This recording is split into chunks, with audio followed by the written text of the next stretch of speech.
Hello, dreamers, and welcome back to the show.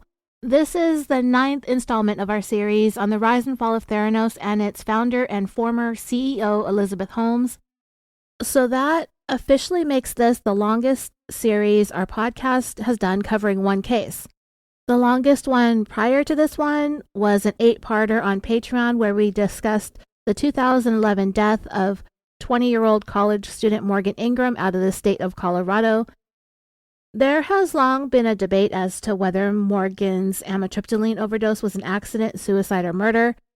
That was a pretty good series, if I do say so myself, because it was a little bit different in that what we did was we went through just about every single one of the TV shows and interviews that Morgan's mother and father, Tony and Steve, had conducted over the years, and we went point by point to uncover many of the lies and inconsistencies that have been surrounding that case all of these years. That's on Patreon, but the whole series, all 8 parts, are accessible for only $1. And in fact, part 1 of that series is unlocked for anybody who wants to take a listen, just to get a sample of what Patreon is all about. So you can check it out, at least a sample of that series for free if you like. Killafornia Dreaming is an independent show, and there are a number of ways that you can help support. You can go to Apple Podcasts and leave a nice rating and a review, or whichever directory that you listen to your podcasts on. That helps to grow our audience and it gives the show more visibility so new listeners will be able to find us. You can also like the show on Facebook, join the discussion group, and follow us on Instagram and on Twitter. And if you just so happen to run out of the free episodes of Killafornia Dreaming, then you can become a subscriber on Patreon.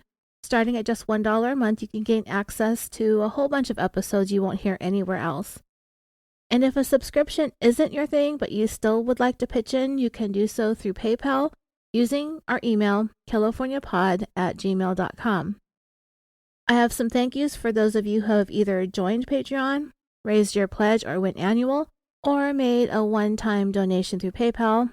So thank you to Shronda C., Marissa R., Jade B., Betty S., Helen B., Michael W., and Angie B. All right, let's get to today's episode. The sources of this series include the book by Wall Street journalist John Carreyrou called Bad Blood, as well as several online articles and documents about this case. Everything will be cited in the show and in the show notes as needed.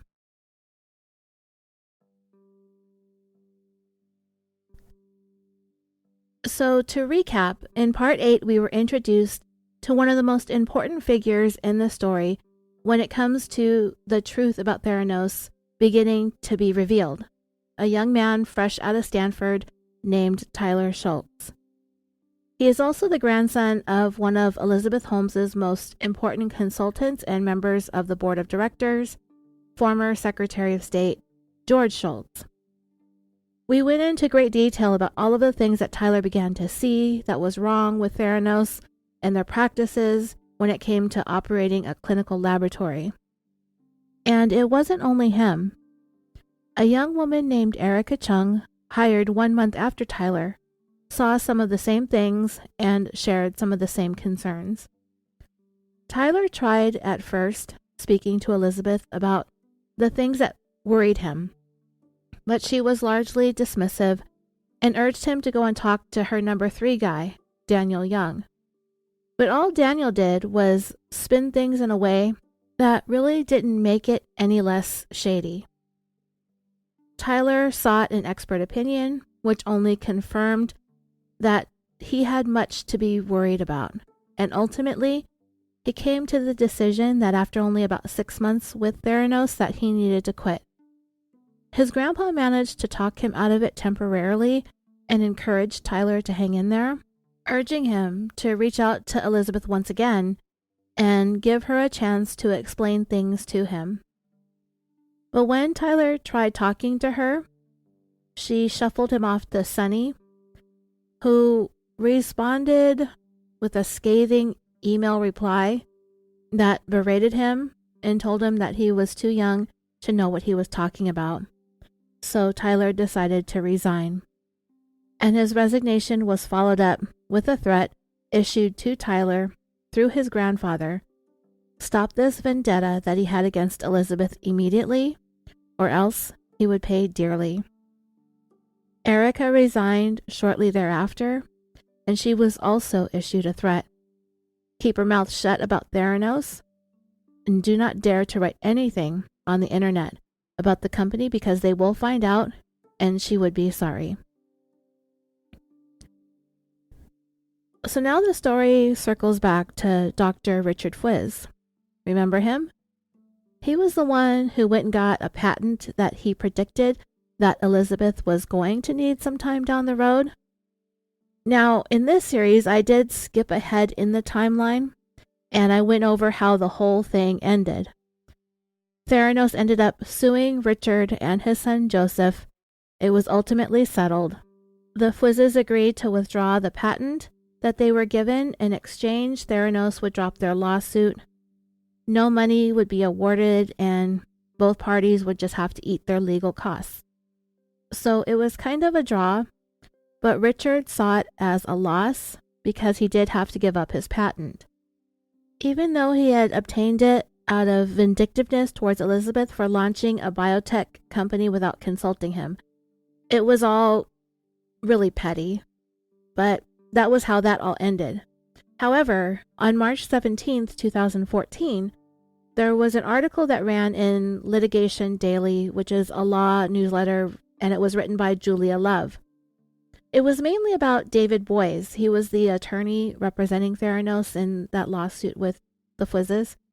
And I wouldn't even say that it was an article, but rather it was just a very short blurb with the headline reading, "Family gives up disputed patent, ending trial with Boies' client." The article said, 2 days into a San Jose trial, inventor Richard Fwiz and his son Joseph settled their suit with Boies, Schiller, and Flexner client Theranos Incorporated, a high-profile medical testing startup. As part of the deal, the parties agreed that the Fwiz's patent for bodily fluid analysis will be declared invalid. The Fwizzes were accused of filing the patent application with confidential Theranos documents handed to them by a former partner at McDermott, Will and Emery, an allegation that the firm and the lawyer deny.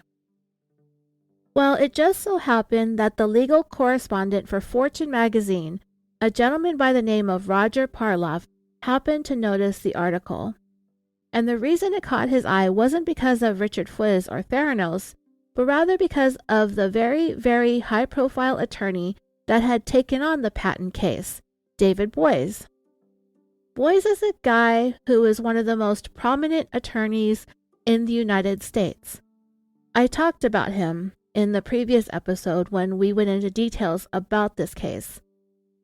He has gone up against Napster, Microsoft, President George Bush in the 2000 election dispute, Medco Health Solutions, Los Angeles Dodgers owner Frank McCourt in his divorce, Tom Brady in the NFL's antitrust case against him, Google, and NFL Commissioner Roger Goodell.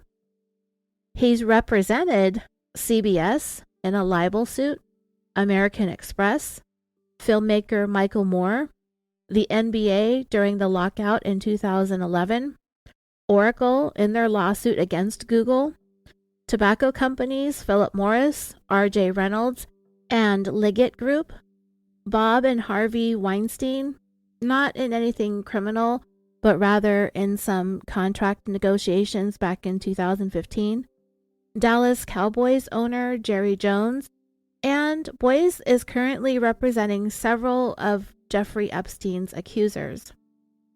According to Carrie Rue's book, Richard's other son, John, was really mad about the settlement that his dad and his brother reached with Theranos. He was mad at the both of them, he was mad at Theranos, and he was mad at David Boies. So he ended up emailing reporter Julia Love and kind of insinuated that David Boies had attempted to bribe him the night before the settlement. He told her that he was going to sue David Boies and both his dad and his brothers would be named as co-defendants, and he forwarded the email to one of the attorneys at Boies' law firm named Mike Underhill, as well as his dad and his brother, and John warned them that anything that they emailed back to him, he would be sending it out to reporters and journalists that cover legal matters. Mike Underhill was really angry, and he denied that there was ever any bribing and said that he and Boyes would make sure that he would pay if he continued to make such allegations. David Boyes himself replied with this ominous message: "Those who the gods would destroy, they first make mad." Well, anyway, like I said, Roger Parloff saw something in what was going on here with Boyes, having gotten involved with a completely unknown biotech startup such as Theranos over a patent was something unheard of. Normally, Boyes' time would be much too valuable for such a case, and he would have passed it down to one of his associates to take care of. We know how Elizabeth operates, and she always aims high in everything that she does and everybody that she associates with. When it came to product development, she took aim at hiring Apple employees. When it came to her board of directors, she aimed for the biggest names that she could get in government and corporate America. When it came to branding, marketing, and advertising, she hired a $6 million per year company in Chiat Day. And when it comes to legal representation, Elizabeth also spared no expense. That's why she ended up with David Boyes, along with several other high-profile attorneys that she's hired in the past.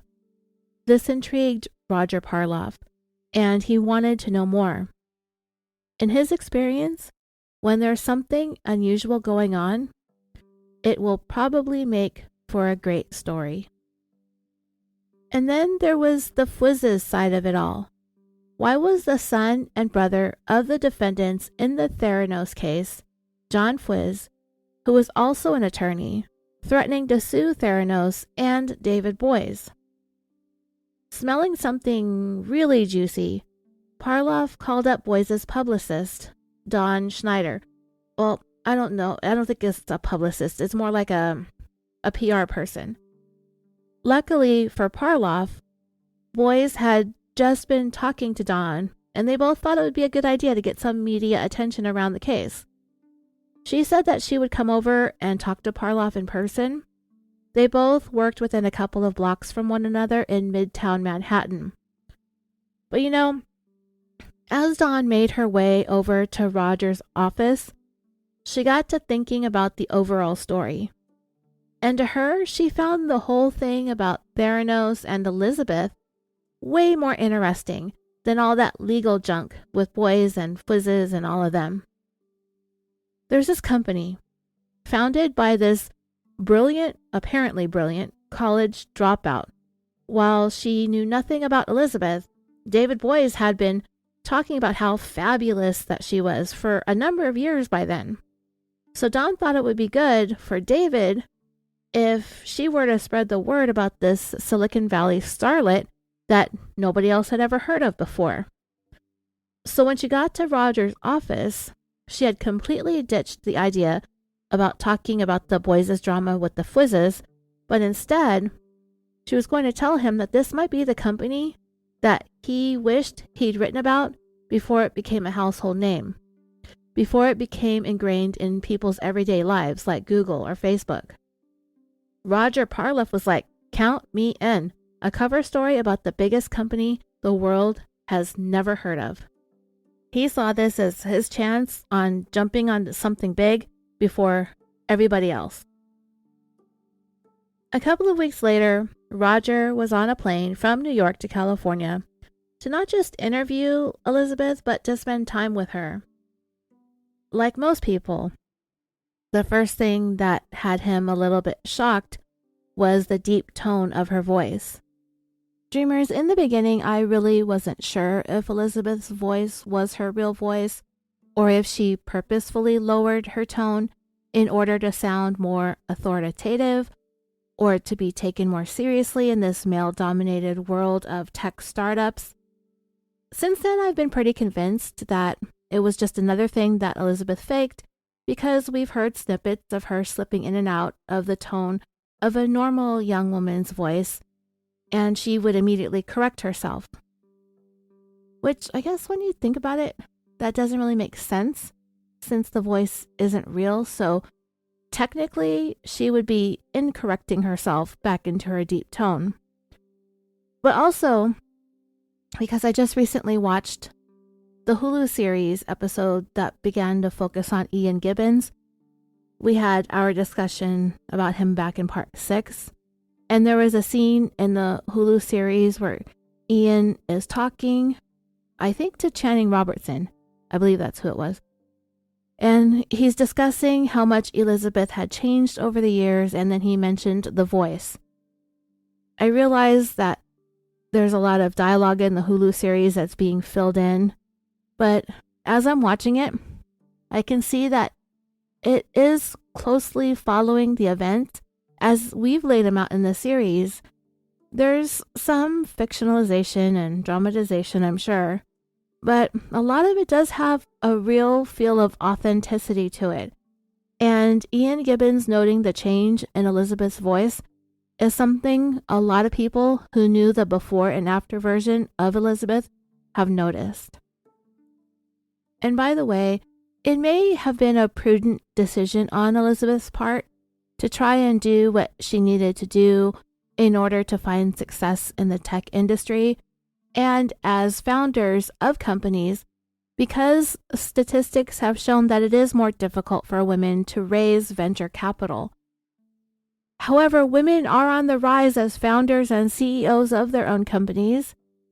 Every year, millions of companies are founded by women, and a recent report from Workbench.com revealed that San Francisco does have the highest concentration of female-founded enterprise tech startups, with a whopping 48.3% of the companies being founded by women, and New York is second with 26.8%. The leading sectors for these startups founded by women are human resources and the future of work, followed by data, artificial intelligence, and machine learning. So it's really too bad when it comes to Elizabeth's legacy, because she did have some qualities to be admired. Erica Chung saw her as a mentor, as a woman in this field that they were in. But in the end, Elizabeth turned out to be pretty glib and one-dimensional.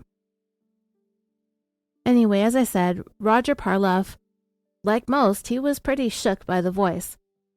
But once he got past that, he was pretty taken by Elizabeth, just as so many before and after him would be, swept away by her intelligence and her charisma and her charm. He found her to be pleasant and intriguing. When they discussed Theranos and blood testing, Elizabeth was sharp and passionate, but whenever their conversation veered off onto other topics, he found her to be quite unpretentious and reserved and diffident. But in the hours that they spent talking, Elizabeth regulated what she said and the information that she shared very carefully. She was very measured in the things that she would tell him and how she would say it. But she did reveal something pretty huge. Theranos had recently brought in upwards of $400 million in investor capital, bringing Theranos' valuation to $9 billion. And that made it one of the most valuable Silicon Valley startups at the time. She did show Roger the mini lab. However, she didn't tell him that it was called the mini lab. She wasn't going to allow him to publish photos of it. And when he wrote about it in his article, he was to refer to it as an analyzer. Don't call it a device. Don't call it a machine. Don't call it a comeback. I'm just kidding. It's an analyzer. Roger was so impressed with what he had been told by Elizabeth, what Theranos' technology was all about, and he truly saw it as she described it as something that was groundbreaking, cutting edge, and ingenious.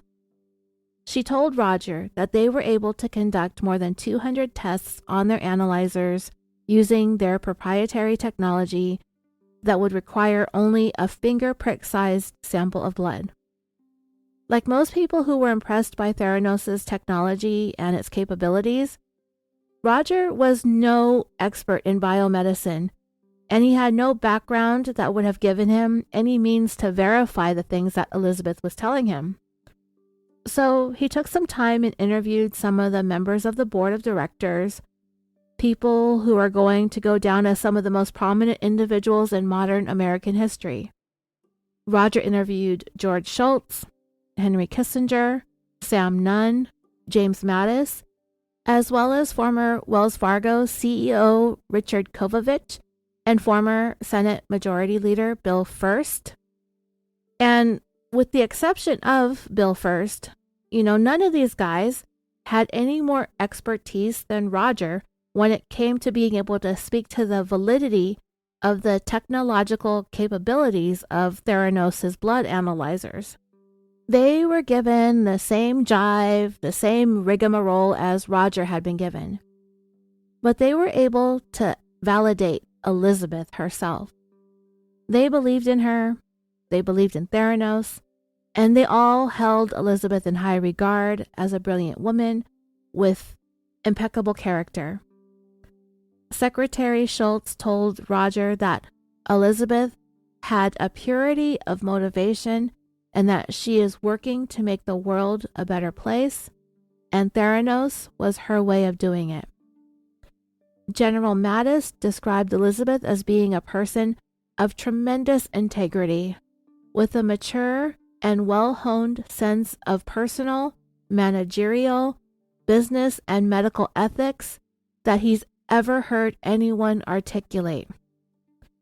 All of this garbage was detailed in Carrie Rue's book, but it ultimately did not end up in the article itself that Roger published.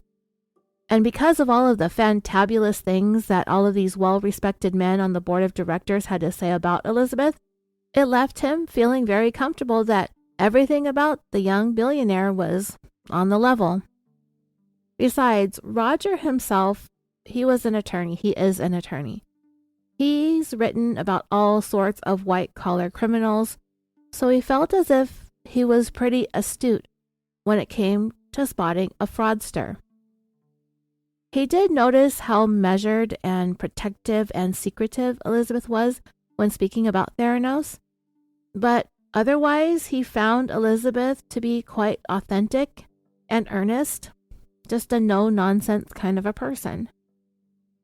Even though Roger had become interested in Theranos because of the patent lawsuit and the company being represented by David Boies, he was no longer going to be writing about it, so he found no reason to contact the Fwizzes. I don't know if it would have mattered if he did or not. I would be surprised if part of the settlement that the Fwizzes had reached with Theranos did not include Richard and his sons being unable to speak publicly about the case and the details of the settlement. I'm sure that they were not allowed to speak of it at all. So Carrie Rue wrote, when Parloff's cover story was published in the June 12, 2014 issue of Fortune, it vaulted Elizabeth to instant stardom. Her journal interview had gotten some notice, and there was also a piece in Wired, but there was nothing like a magazine cover to grab people's attention, especially when that cover featured an attractive young woman wearing a black turtleneck, dark mascara around her piercing blue eyes, and bright red lipstick next to the catchy headline, "This CEO is out for blood."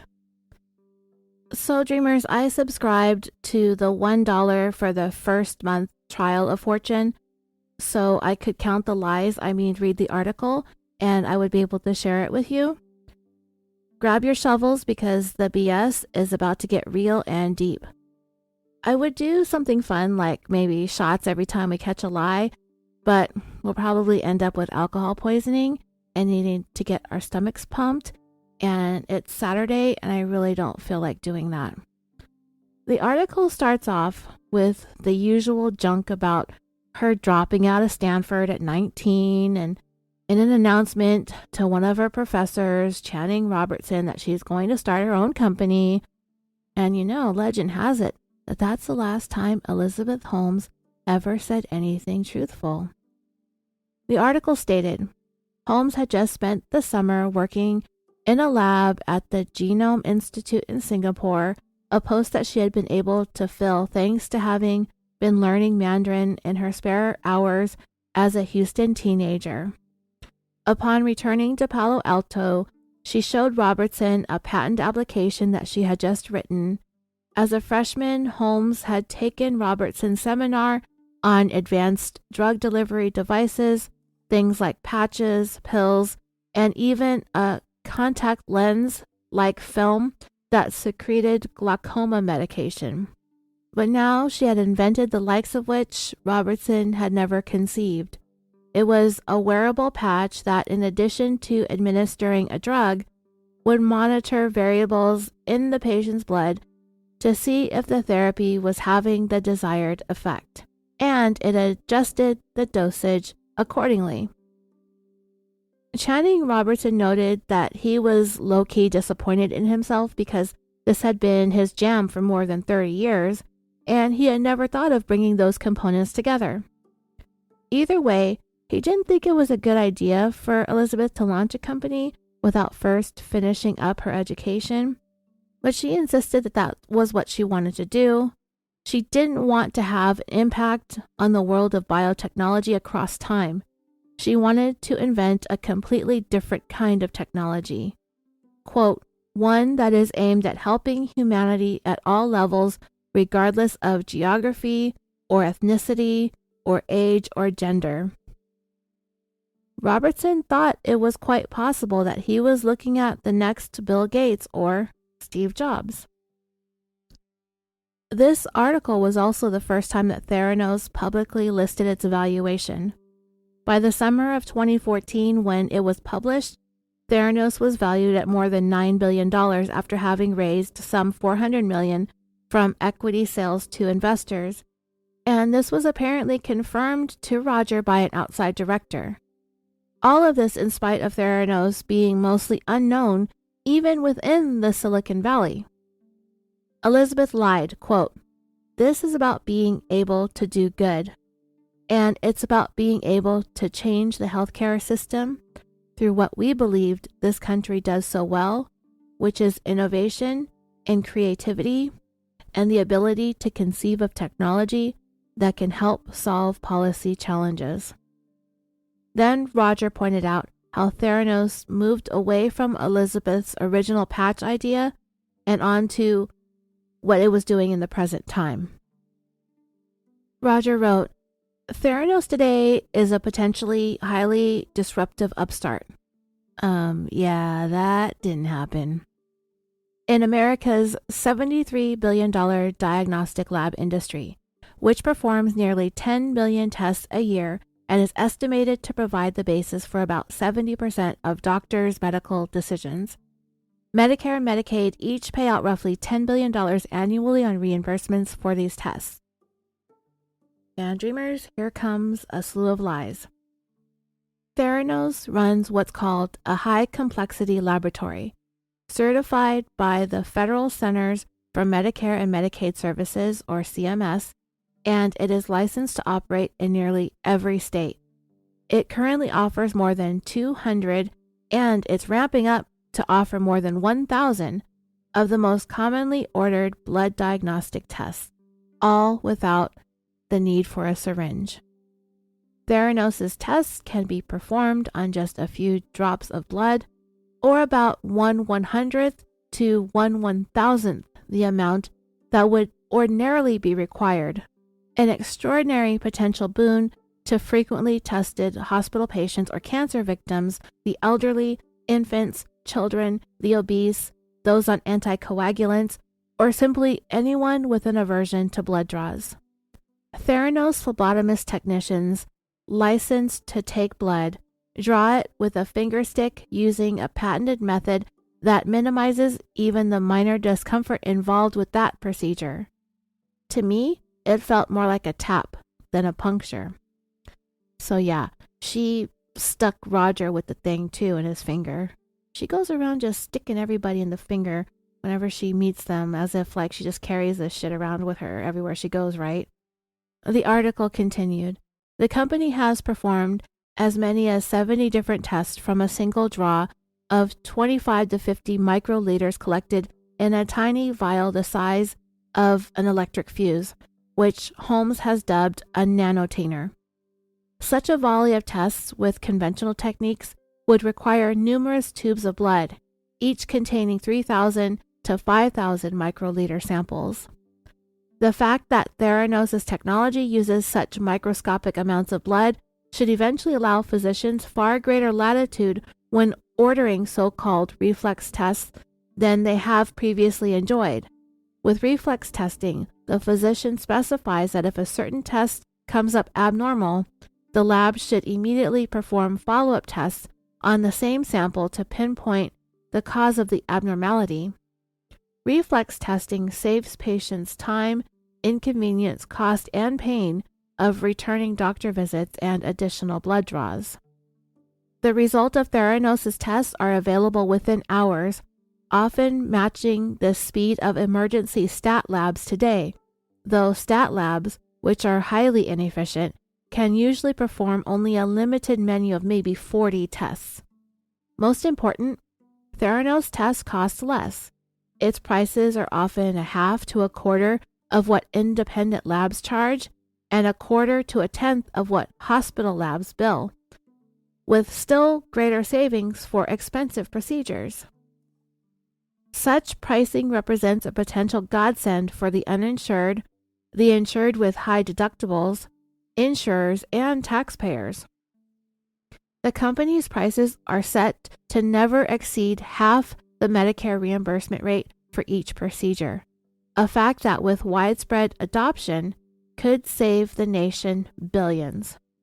The company also posts its prices online, a seemingly obvious service to customers, but one that is revolutionary in the notoriously opaque, arbitrary, and disingenuous world of contemporary healthcare pricing.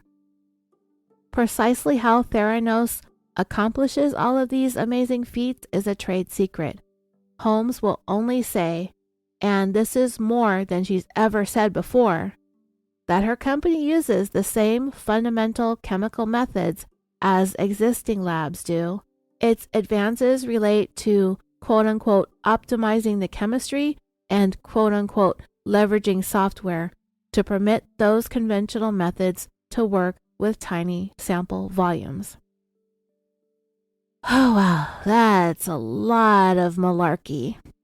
The article went on to talk about how they currently had one wellness center in Palo Alto and 20 of them in Phoenix, and that it plans to have Theranos wellness centers in a large percentage of the more than 8,000 Walgreens stores across all 50 states. Elizabeth told Roger that it was her plan to have a Theranos analyzer within 5 miles of nearly every American citizen and within 1 miles. Oh my God, Roseanne, 1 miles. Hello, wake up. 1 mile of those of us who dwell in cities. The then CEO of Walgreens, Greg Wasson, spoke to Roger for the Fortune article too, and he said that he hoped to have Theranos devices in their European pharmacy chain called Alliance Boots as well.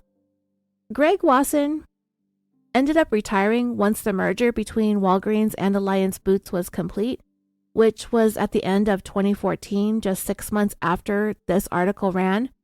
So dreamers, here's a fun fact. A few years later, in 2018, Greg Wasson and Wade Miquelon were charged by the Securities and Exchange Commission for misleading investors while they were the CEO and CFO respectively at Walgreens. Neither one of them denied or admitted to any wrongdoing, but they both agreed to pay $160,000 in fines, while Walgreens had to pay a whopping $34.5 million in fines. I mentioned in a past episode that as much of the blame for this whole clusterfuck that was Theranos can be blamed on Elizabeth and Sonny, I did say that Walgreens and Safeway, for that matter, chose to ignore many of the red flags because of their CVS FOMO, and they moved forward with their partnerships with Theranos without allowing their consultants to thoroughly vet the company, the blood analyzers, and their laboratories. So these guys were inflating their financial projections just like Theranos was, and they got caught. And they got in trouble, even though the both of them had moved on from Walgreens. Just as Theranos was looking to Walgreens for that much-needed lifeline, it appears as though Walgreens thought Theranos was going to be their lifeline too. Elizabeth also told Roger that Theranos had some deals in the works with 3 hospital groups that were looking to use Theranos blood analyzers across their hospital systems. The University of California at San Francisco Medical Center, Dignity Health Group located in 21 states, and Intermountain Healthcare's 22 hospitals across Utah and Idaho. This may very well have been in the early stages because of Theranos actually being able to have their blood analyzers go live in Walgreens finally, but we know it's just never going to happen, but talks may have been actually happening. People were interested. They were listening, but Elizabeth was never going to be able to deliver.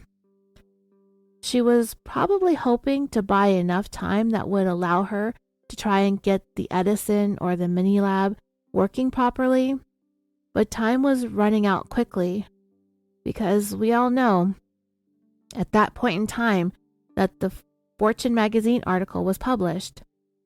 Elizabeth was just about 16 months away from the fall of the very first domino. Okay, so check out this massive lie. The chief of orthopedic trauma at the Hospital for Special Surgery in Manhattan, his name is David Helfet. He said the first time he ever heard about the small blood analyzers that use only a drop of blood, he thought it was all snake oils and mirrors. But somebody at Theranos, presumably Elizabeth, provided Dr. Helfet with voluminous validation studies, and after he looked them over, he was sold and lobbied his hospital to jump on the Theranos bandwagon. He even told Fortune magazine that the data was real, not Theranos' interpretation of the data. So you see, this guy is a trauma surgeon, and even his first instinct was the whole Theranos one drop of blood to run dozens of tests was a bunch of hooey-fooey phony baloney. But after reading Elizabeth's entirely fake validation report o' lies, he became a believer. What exactly was it that sold Dr. Helfet? Well, it's kind of in the same vein, no pun intended, as what Elizabeth had been trying to peddle all of these years. Fast diagnostics. This is what it describes according to the Fortune article. There's the old-fashioned way that germs are identified when someone comes in with an infection. Doctors have to figure out what kind of germs they're dealing with and what sort of antibiotic is needed to treat it. So they usually have to grow the bacteria in a petri dish, and the whole process takes like 3 to 5 days. Well, in the meantime, the patient is stuck in the hospital, often taking antibiotics that don't work, while they incubate antibiotic-resistant bacteria. According to the data that Dr. Helfet read in Theranos' validation report o' lies, Theranos can use DNA profiling for far less than the cost of conventional testing to identify a germ and its resistance profile in under 4 hours, as opposed to the 3 to 5 days that it takes to grow the bacteria in a lab. Dr. Helfet's exact words to Fortune magazine was that it would change the way medicine is practiced. Roger Parloff did point out that Theranos did not invent this type of genetic testing, but rather it has invented a means of making it both time and cost efficient. So it's just lie after lie after lie, just piling it on.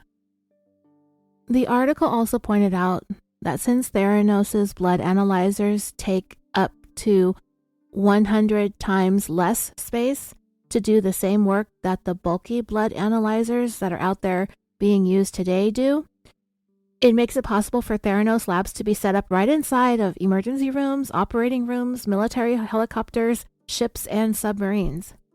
You could even put up remote labs in the far reaches of the world, in the corners of the world where technology normally can't get to, in refugee camps, or some random tent in the middle of Africa, as they are about the size of a computer CPU. But Elizabeth would not allow Fortune to publish pictures of the machine, nor would she even explain how the technology works. Trade secrets, right? Trade lies. Trade lies. That's what they are. The article then goes on into how the existing lab industry is reacting to Theranos trying to worm its way into their already established space. Critics in the blood diagnostic field are most concerned with the fact that Theranos is supposedly using this brand new groundbreaking technology that is supposed to run tests to get very specific and critical information from the results, where the next steps is in deciding what to do, which can be the difference between life and death. And Theranos is doing all of this without having made any of their validation studies public by publishing them in their peer-reviewed journals. An oncologist who worked for Quest Diagnostics put it best: "We don't know what Theranos is measuring, nor does anyone know how they're doing it, or if they know why they're doing it." If you ask me, dreamers, that should have been Theranos' adage. We don't know what we're doing, we don't know why we're doing it, and hell, we don't even know why we are even here.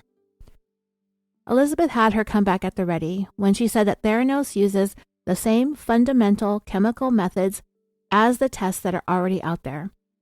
Therefore, as her Lizzie logic dictates, that peer review publication of the validation studies are unnecessary and inappropriate.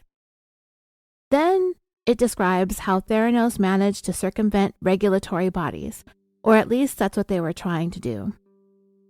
I think it had been made pretty clear to Elizabeth back when she was dealing with General Mattis and Lieutenant Colonel Shoemaker in her attempts to get Theranos devices on the battlefield.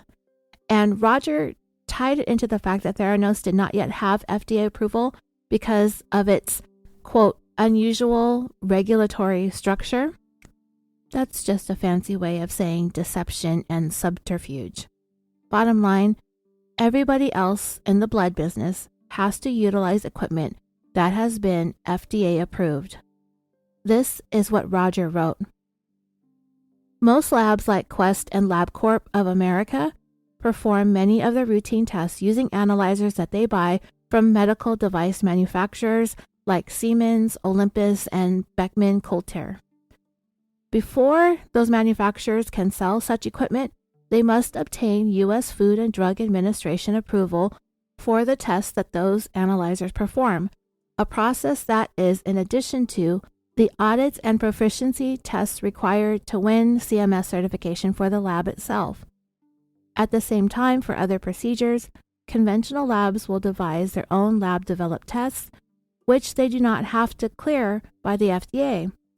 While the FDA takes the position that they could require approval for lab-developed tests, for many years it has said that it would forego that right in the exercise of its enforcement discretion. And dreamers, get your raincoats on, because here comes Elizabeth with her next big shovel o' bullshit. Roger Parloff wrote, Theranos, which does not buy any analyzers from third parties, is therefore in a unique position. While it would need FDA approval to sell its own analyzers to other labs, it doesn't do that. It uses its analyzers only in its own CMS certified labs. All of its tests are therefore lab-developed tests, effectively exempting them from FDA oversight. That is an insanely crazy lie to be going around telling people we don't buy third-party analyzers. when Theranos' Palo Alto headquarters is full of them. It's the third-party analyzers that enabled Theranos to get their lab certified in the first place. Elizabeth then went on to tell Roger that nobody has any reason to question or criticize how Theranos operates, since no other labs get FDA approval for their lab-developed tests. As she stated, quote, "Existing labs use thousands of assays that are neither FDA approved nor peer-reviewed." Roger then pointed out that a lab oversight group called the American Clinical Lab Association is strongly against lab-developed tests being required to get FDA approval, and that the FDA in fact has little legal basis to even try.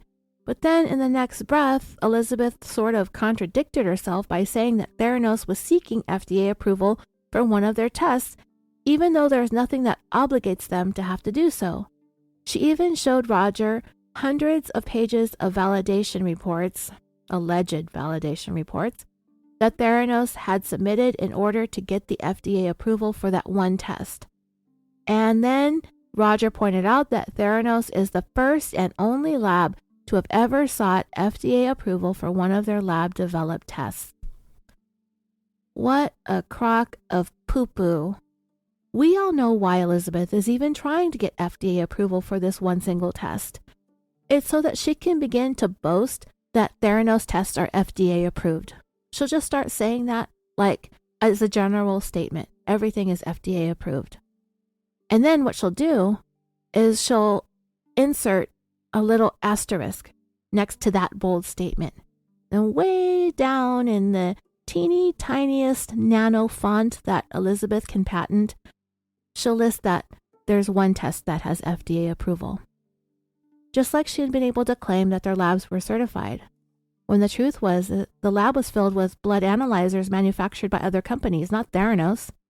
Just like she made the claim that Theranos tests are the most accurate on the market because a large percentage of the inaccuracies can be attributed to human error. Therefore, since Theranos' technology is fully automated, they can factor out human error altogether, thereby making their systems more accurate than everybody else's. Just like me back in 2014, when I listened to Serial and subsequently spent the next 8 years debating Adnan's guilt or innocence. When I was finished, I began identifying in the fine print as a reporter detective attorney. It just goes to show you can go around and say or do or call yourself anything that you want, as long as you put it in the fine print. Roger Parloff also pointed out in his article that when you do a side-by-side comparison of Theranos versus the competition, Theranos actually had a long way to go. Theranos' business model was lacking in many aspects, including test billing, customer service, sorting, regulatory compliance, and the transport of patient samples to the labs. He gave the example of Quest Diagnostics, which at the time in 2014 had 45,000 employees, a fleet of 3,000 vehicles, 20 planes, 8 regional labs, 150 satellite labs, and 2,200 patient service centers. At its peak, Theranos had 800 employees, 1 lab, no planes, trains, or automobiles. But then Roger went on to highlight the reasons why everyone seems to think that Elizabeth and Theranos are the next big thing. The impressive board of directors, and the high-powered attorney that drew Roger's attention to Theranos in the first place, David Boyes. It was his curiosity about why Boyes was representing a virtually unknown tech startup that got him interested in knowing more about Theranos and its magical, mystical founder, Madame Boss Elizabeth. General Mattis, he told Roger, she really wants to make a dent in the world. Since he left the military, he said, he longed to be around a leader and a visionary once again. Little did the general know at the time that he would have been better off just hanging out with himself. Then Roger's article got into the eccentric side of Miss Elizabeth Holmes. As they spent the morning talking in one of the conference rooms at the headquarters, Elizabeth sat down holding a green drink that looked like pureed baby food. Turns out Elizabeth was and probably is vegan.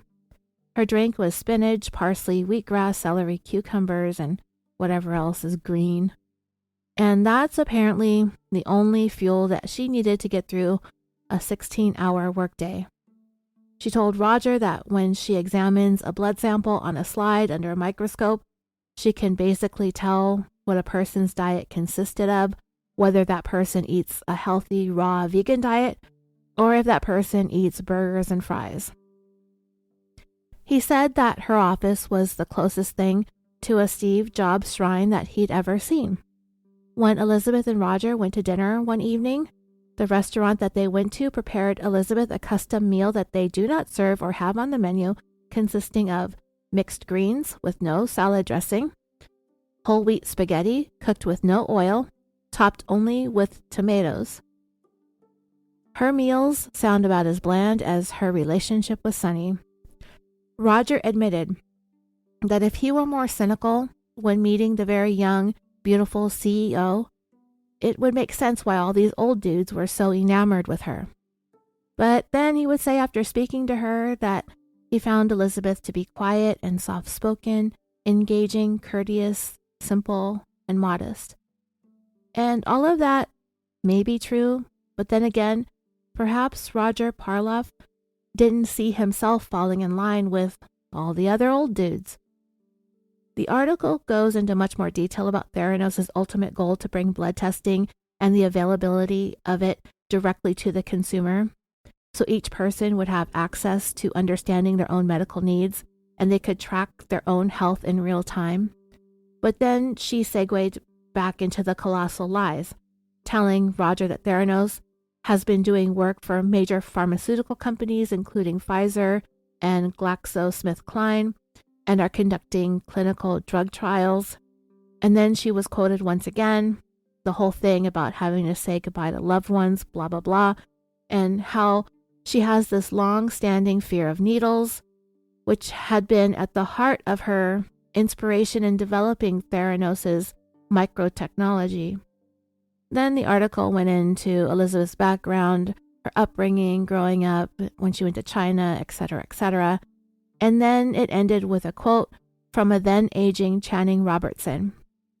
"I wish I wasn't 70 years old. I wish I was her age so I could be in on this. Because this is going to be a long, exciting, fascinating, exhilarating ride." Channing retired from Stanford to join Theranos' board of directors and remained with the company well into 2018, just before Theranos dissolved. After the Fortune cover story on Theranos was published, Elizabeth and Theranos suddenly had a whirlwind of media attention. And one of the publications that became interested was Forbes, because Theranos had for the first time divulged their valuation publicly. And Forbes wanted to get some of their people on it to confirm that it was really worth $9 billion. I'm not really a finance person, and I haven't really stopped to try and figure out how and why Theranos ended up being worth so much money when the whole company was a sham. But I did a cursory look around the internet because I don't want to bore you or myself to death with all of this. But the most fundamental thing that I found is that there are 3 basic ways to determine a company's value, according to the U.S. Chamber of Commerce website.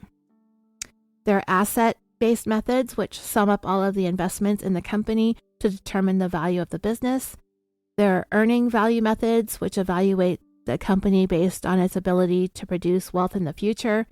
And market value methods, which estimate what the company is worth based on similar businesses that have recently been sold. I suppose in some way, shape, or form, one or all of those things have an effect on what a company's shares are worth. Theranos was never publicly traded, so as the value went up, the value of the stocks rose. Elizabeth owned a 50% stake in the company, so that made her worth $4.5 billion. Once Forbes confirmed all of this, Elizabeth was named the youngest self-made female billionaire in the world in 2014. And on July 2nd, 2014, Forbes wrote an article, a short article about Elizabeth, and then 2 months later she was featured on the cover when she made their list of the richest people in the United States. She was listed at 110, and she was also named the youngest woman on the list. Then the awards started coming in. Elizabeth was the youngest person to be given the Horatio Alger Award, named after the 19th century author whose stories highlighted themes involving rags to riches. Elizabeth was named one of Time magazine's most influential people. She was appointed as a member of the Harvard Medical School Board of Fellows. She was given the Under 30 Doers Award from Forbes. She was listed at number 73 in Forbes' 2015 World's Most Powerful Women. She was awarded an honorary doctorate of human letters from Pepperdine University, and she was named Business Person of the Year by Fortune magazine and was listed in their 40 Under 40 article, and all of this happened in 2015. By the way, Fortune magazine did eventually do a 180 on Elizabeth, and in 2016, they would name her as one of the 19 most disappointing leaders in the world. And because I found that there were so many other interesting scumbags out there aside from Elizabeth, and Sonny for that matter, though he didn't experience the same public outcry and ridicule that Elizabeth did in the wake of Theranos' fall, we do know that in the hearts and minds of the tens of Killafornia Dreaming listeners out there, that he will always be that one special slime ball to all of us. I do want to share some of the disappointments listed in the Fortune article with you, but I'll do it after this episode's outro. So the ones of you out there who really want to get on with your lives with this can do so and not have to be bothered with having to listen to me drone on and on about something that has nothing to do with Theranos. Anyway, with all of the media energy, it worked to become an integral part of the myth that became Elizabeth Holmes. Her meteoric rise was also a matter of good timing because the world was ready to see a rise in women breaking into the male-dominated tech industry.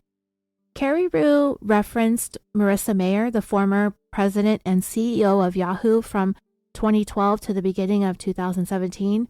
And by the way, she's on the disappointment list also.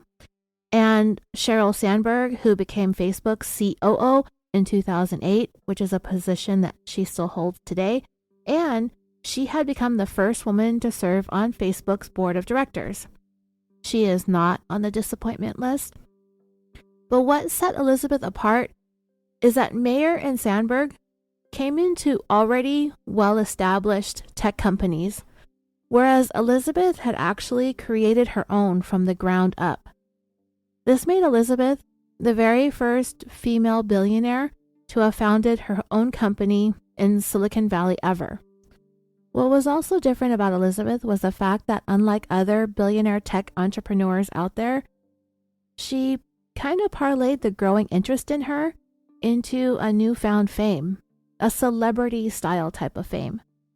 She was showing up everywhere all of a sudden, and John Carreyrou said in his book that other tech founders and CEOs do stuff and show up for things too, but he said it wasn't nearly as much as Elizabeth was. But you know, when I read that, I went and Googled Mark Zuckerberg black tie events, and there are many images of him making public appearances, many of them before Congress, but still, he is pictured at numerous red carpet events, standing at a lectern, doing the obligatory handshake pose. But perhaps Zuck just isn't as interesting to the media. He's kind of goofy and boring. I mean, his dog is pretty interesting. He has one of those Hungarian sheepdogs that sort of looks like a rope mop. I'd follow that on Instagram.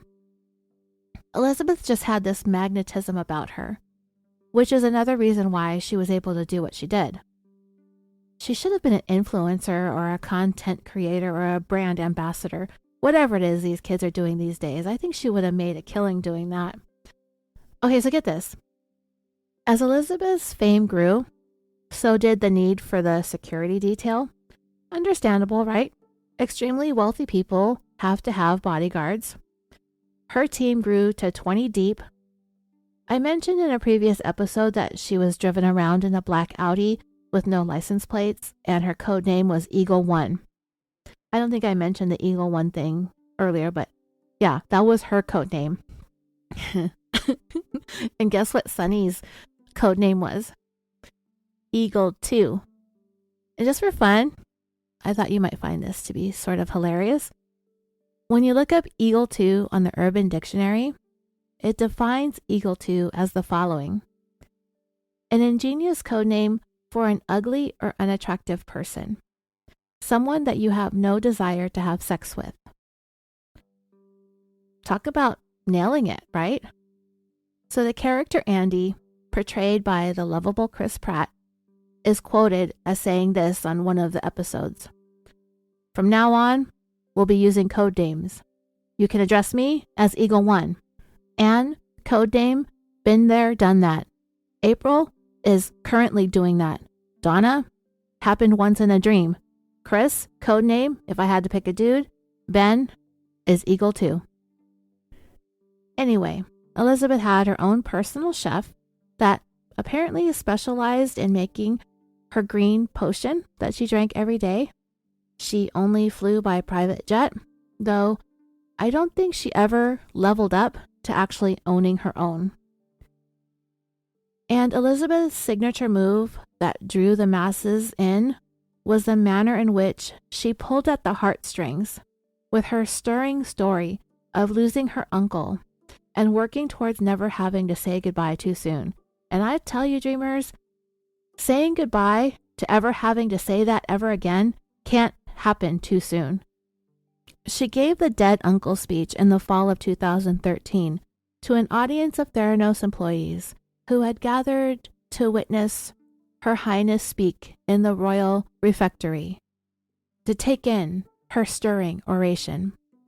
But just a couple of months after Elizabeth graced the cover of Fortune magazine, on September 12th, 2014, she gave the dead uncle speech publicly for the first time at a TED-Med talk. But you know, Elizabeth is always wearing her liar, liar pants, so we have to ask, how much of that story is actually true? I've questioned it in the past, but we've come to find out that not so much truth in it. For starters, she did have an uncle, so 1 point for Lizzie. He did have skin cancer that did eventually spread to his brain, and he died 18 months earlier in March of 2013. Now, in the beginning of all this, I was under the impression that the dead uncle happened earlier in Elizabeth's life and served as an inspiration to work in the field of diagnostics. As it turns out, he didn't die until a decade after Theranos was founded. And when he did, Elizabeth saw an opportunity to capitalize on it, while at the same time being able to bring a very personal story into her vision and her mission. Now, to be clear, I'm not accusing Elizabeth of exploiting a family tragedy here. That would actually be her own family that would be making that assertion. Not her mom and dad, but rather her extended family. They've since come forward and confirmed that Elizabeth was not close to this particular uncle. And they've said, knowing what they know about how distant their relationship truly was, the fact that she was using his death to advance her company was bogus and disingenuous. This is what Elizabeth said at the TED-Med talk. If you want to skip it, then fast forward 16 minutes. But this will be the actual audio from the YouTube video because it's not a loud talk. It's very calm and it's pretty relaxing to listen to, kind of boring, but it's interesting to listen to it now after everything that's happened since she actually gave that speech. But like I said, if you don't want to listen to it, or you already have listened to it, you can go ahead and fast forward 16 minutes from this point.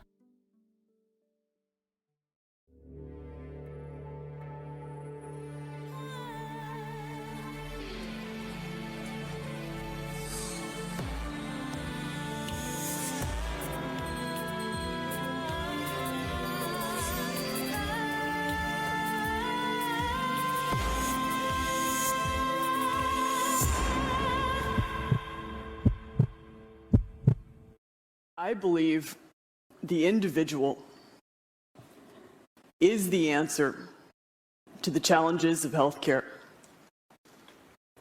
But we can't engage the individual in changing outcomes unless individuals have access to the information they need to do so.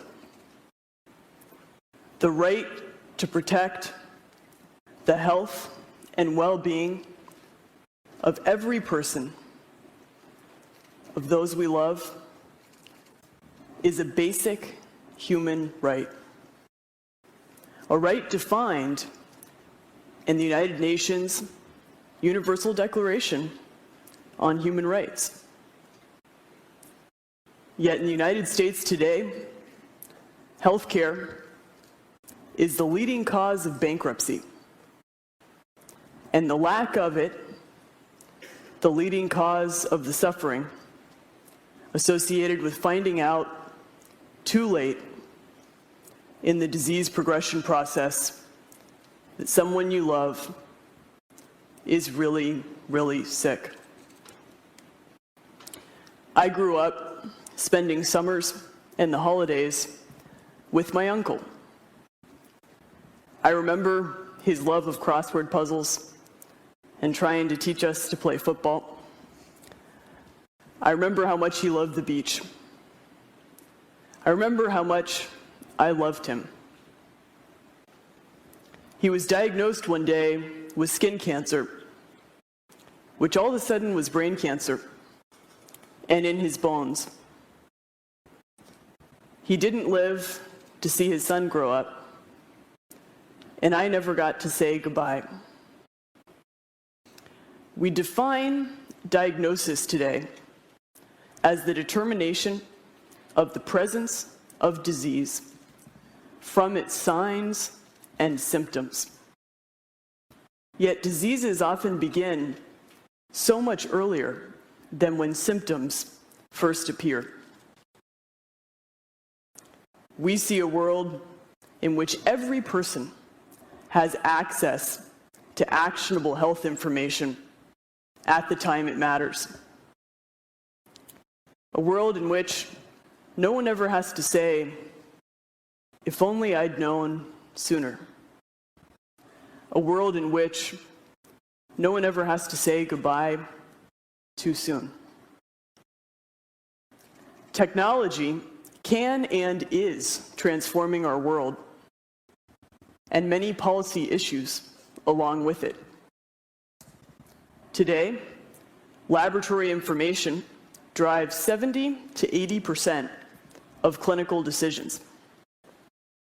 Yet until a few months ago, people in many states couldn't even get copies of their own lab results for tests ordered for them by their physicians, even if they paid for it. And today, I can go buy a deadly exotic animal, a venomous viper, a military truck or armored vehicle. I can buy a tank, which a quick search of the internet has informed me, and I quote, is generally available for any budget or situation. But I can't order a blood-based pregnancy test or an allergy test, because that could be dangerous.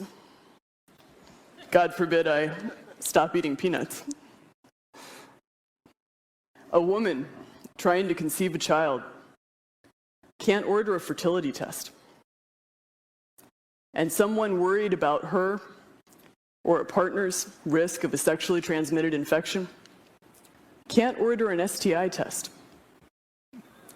And there's 110 million cases of STIs in the US today, all of which are treatable.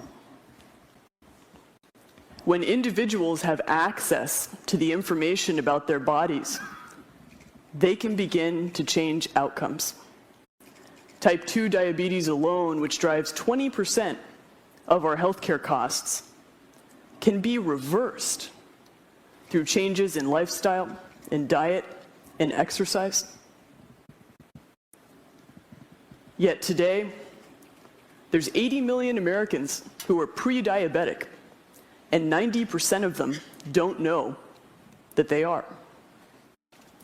Another 15% of our healthcare costs is associated just with the choice an individual makes to be compliant with the prescriptions written for them by their physician. But engagement comes with knowledge, and knowledge comes with access. My own life's work in building Theranos is to redefine the paradigm of diagnosis, away from one in which people have to present with a symptom in order to get access to information about their bodies, to one in which every person, no matter how much money they have or where they live, has access to actionable health information at the time it matters. Over the course of the last 11 years, we've made it possible to run any laboratory test for anywhere from 50 to 90% off of Medicare reimbursement rates. We've made it possible to run comprehensive laboratory tests from a tiny sample or a few drops of blood that could be taken from a finger.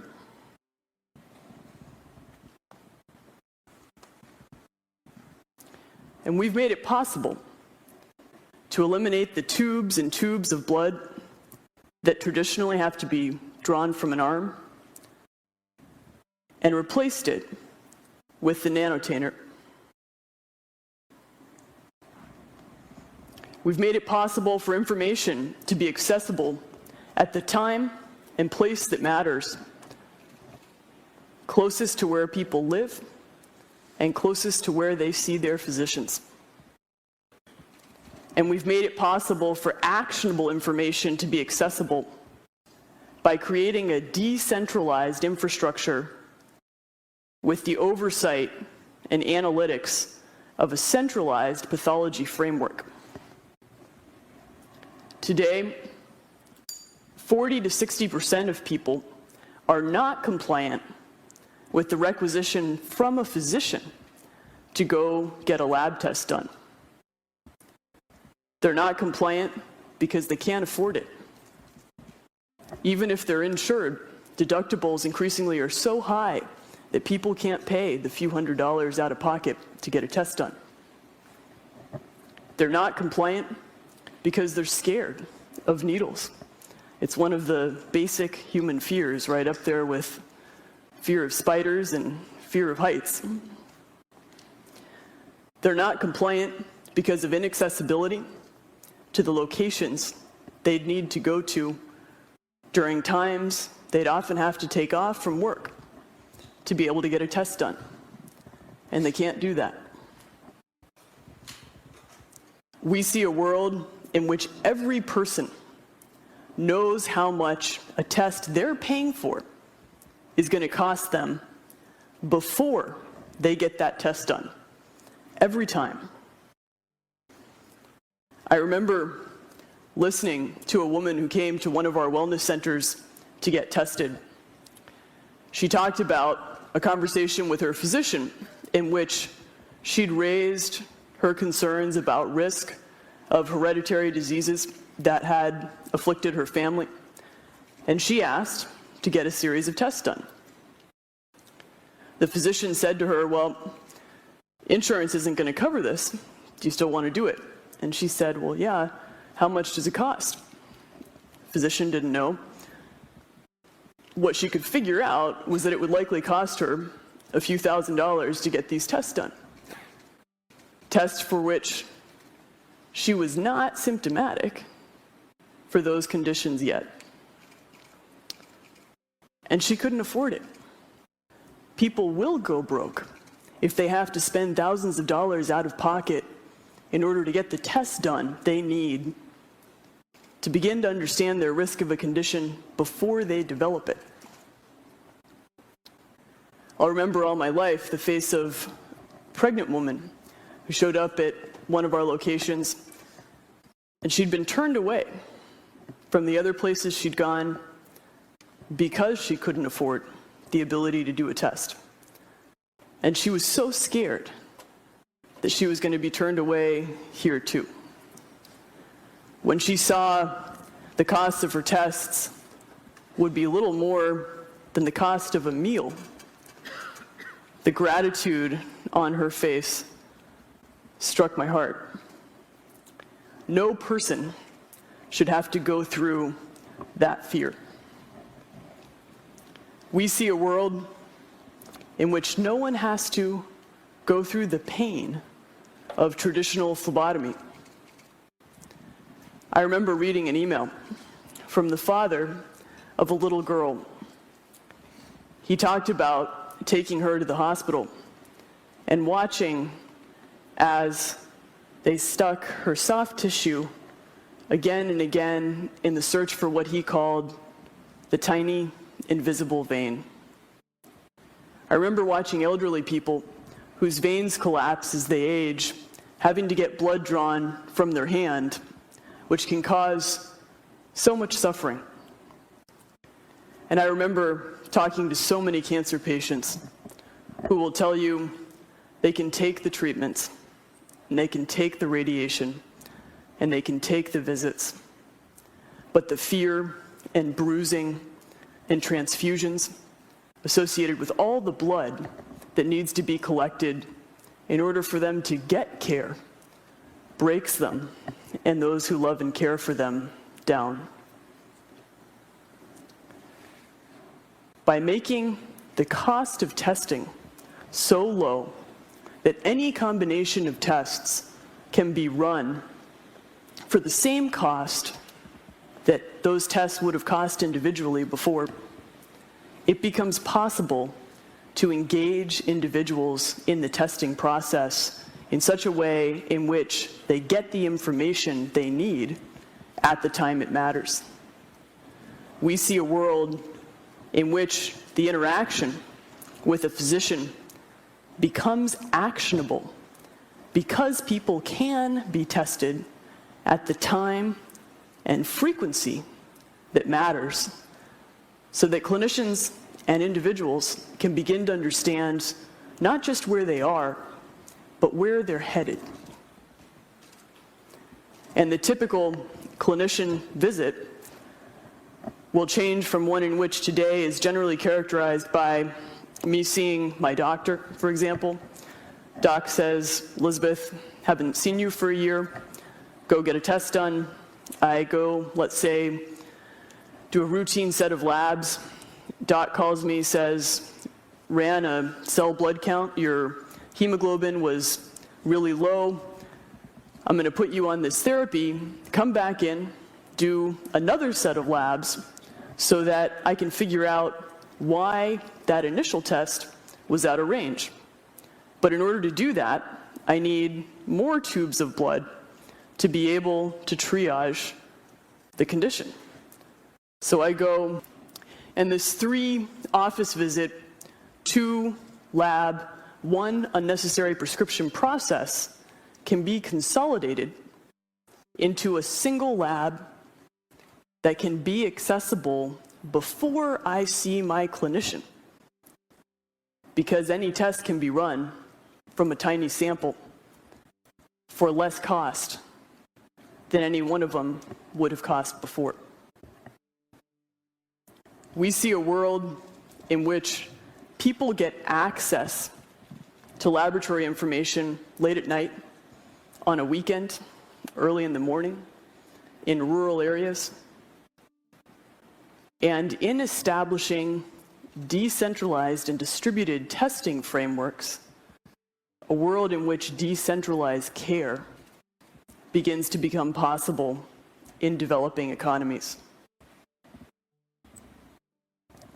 This future is beginning now, but engagement begins with the individual. And if I had one wish standing here with all of you, it would be that today, just for a minute, you think about the fact that we have this right, a human right, to engage with information about ourselves, about our bodies, and for those that we love, to engage with information about themselves. And when we do that, we will change our lives. And the lives of those we love will change. And we'll begin to change our healthcare system and our world.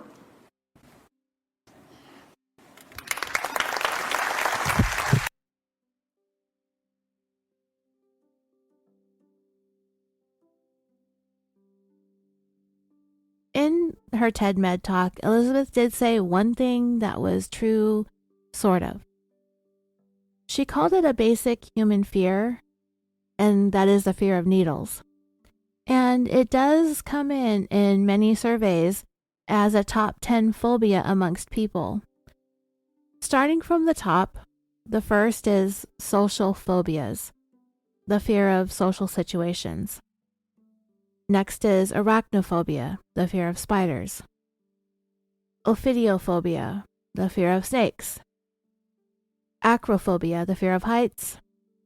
Aerophobia, the fear of flying. Cynophobia, the fear of dogs. Astrophobia, the fear of thunder and lightning. Trypanophobia, the fear of injections and needles. Agoraphobia, the fear of crowds or situations that might be difficult to escape. And mysophobia, an excessive fear of germs or dirt. I said what Elizabeth said was sort of true because the article I read differentiated between phobias and fears. Elizabeth called it a fear, but being afraid of needles is listed as a phobia. People who have fear don't necessarily have a phobia.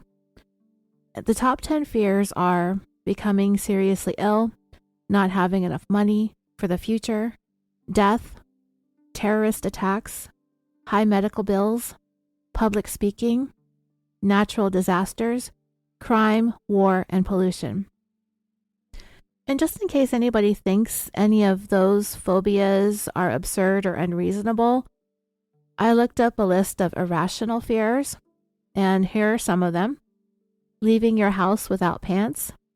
Getting into a crowded elevator, though perhaps things have changed in the age of COVID.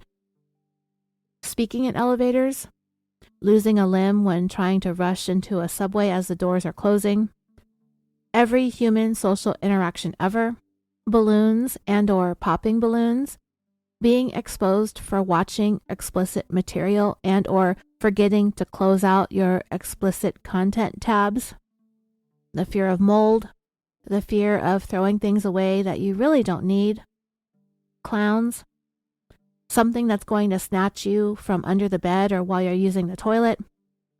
Poking your eye out on basically anything your parents yelled at you about poking your eye out on. Getting a paper cut on your eyeball. And then double, triple, and quadruple checking that you're not sexting the wrong person. Those are considered irrational fears.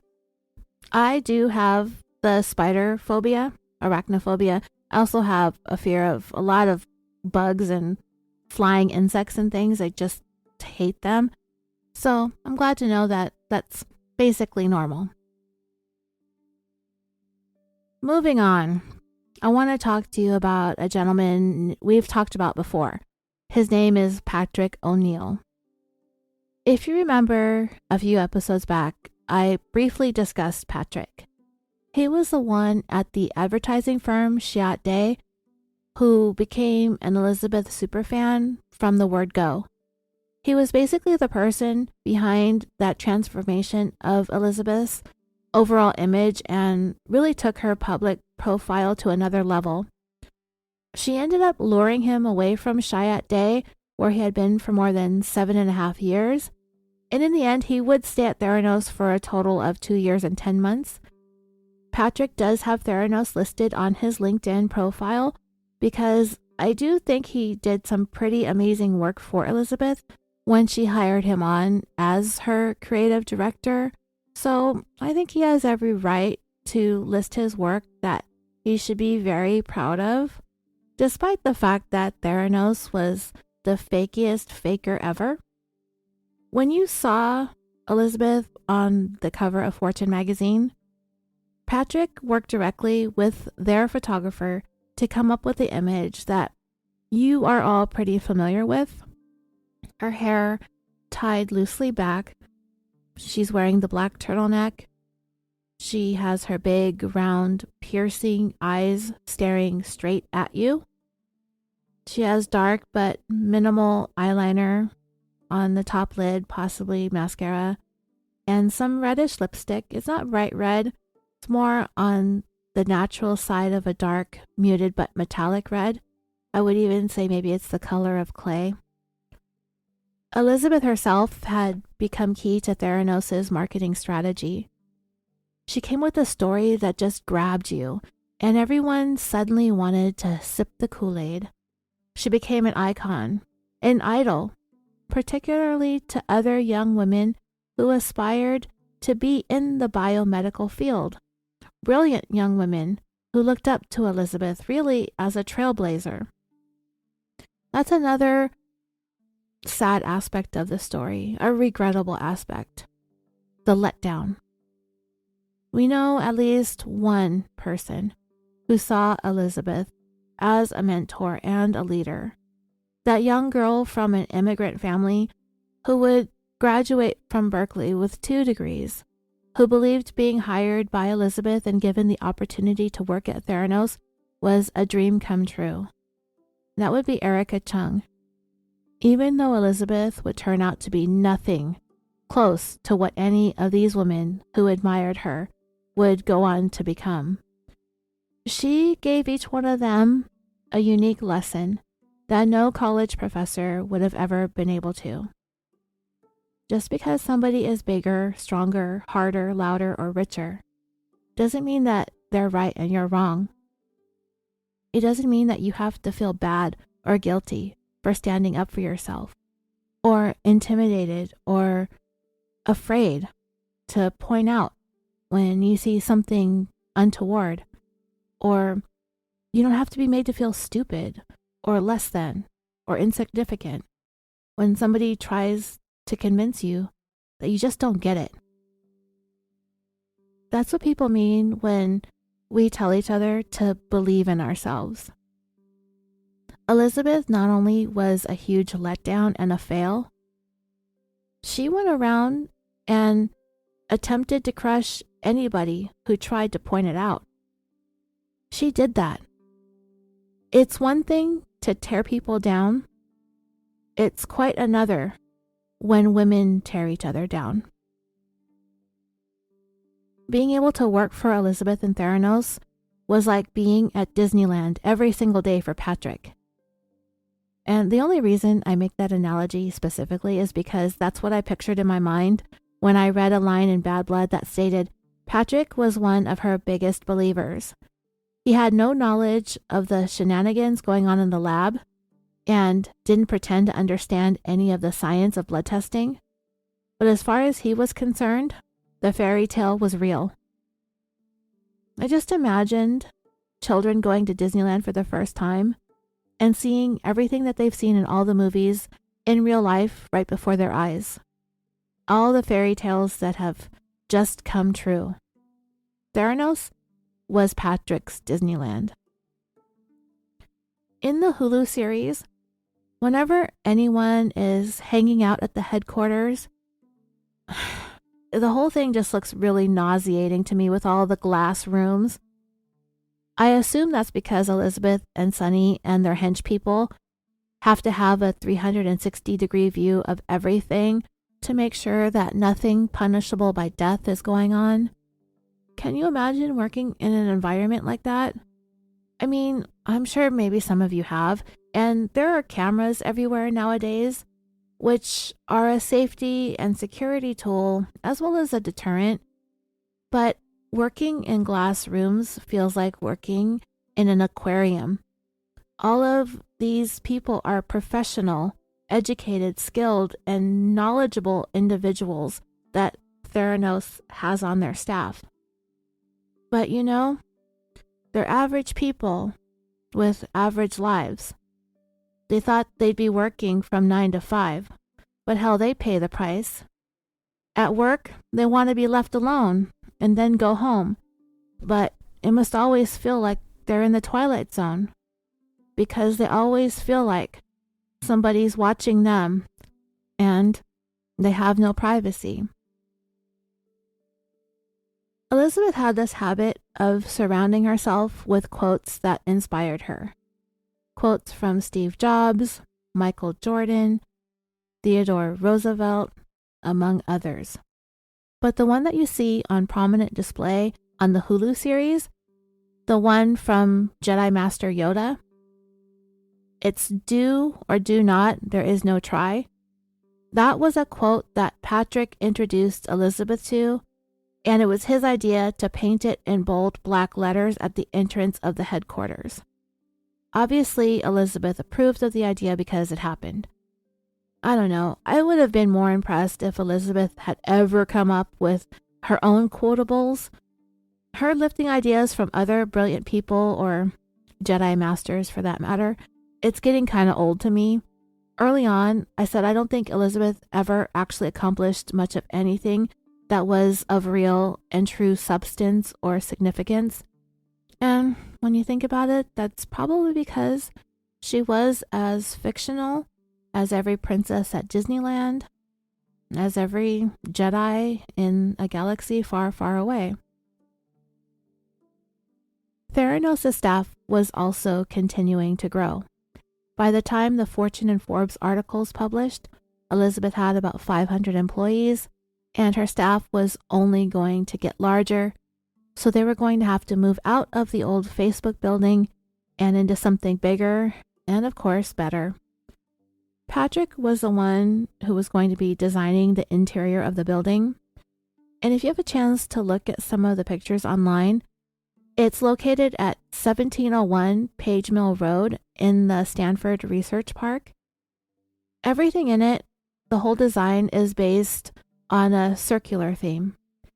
Even though, like Apple's iconic $5 billion Apple Park, nicknamed The Ring, didn't open until April of 2017, it did take 8 years to build, and it was most certainly a product of Steve Jobs' imagination, though he never lived to see it house one single Apple employee. It's yet another thing that Elizabeth may have been inspired by. The new headquarters wasn't going to be circular on the outside, but the motif on the inside definitely was, and personally, I like it. It's worth today, and this wasn't too long ago, but at the time, then and now, it's about hovering around $26 million. So just a drop in the bucket compared to Apple Park. Despite the main geometric shape of everything being circular or curved, Elizabeth's office had to be inspired by the most important office in the country, which is the Oval Office. I don't think her office itself was oval in shape, but I wasn't able to confirm that. But what Patrick did was he had a desk custom made for her. It was very deep, like the president's desk, but it was rounded on the edges. And like the Oval Office, he placed a couple of sofas and armchairs in front of the desk, and the windows in her office were bulletproof. In addition to prepping Elizabeth's style and image and doing her interior decorating, Patrick also spearheaded the campaign to fast-track the opening of 40 Theranos Wellness Centers in Phoenix. He also hired Academy Award-winning documentarian Errol Morris to produce Theranos' commercials that were going to air in the Phoenix marketplace. Elizabeth starred in one of the commercials, but the feel of it was more like her staring at you from your TV or your streaming device while she put you into a trance with that blinkless, wide-eyed stare. And with that, Phoenicians began flocking to Walgreens in zombie-like states to get their fingers pricked.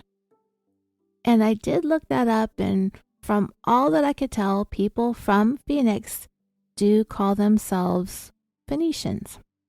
If I'm wrong, then correct me, but I found it on the internet, so you know what they say. Patrick's marketing was aimed at mothers who he believed to be the household decision makers when it came to family health and wellness. So he picked shows that had a large female audience in prime time.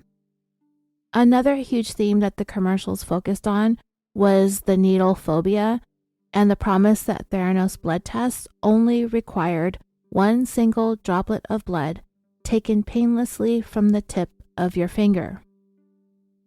But get this, a couple of weeks after the ad started to air in Phoenix, it had to be taken down off the air because a physician in the area made a complaint that several of his own patients who he sent to Walgreens for blood tests reported back that they did not get the finger stick test that had been promised, but rather they had to give blood the traditional way, through venipuncture.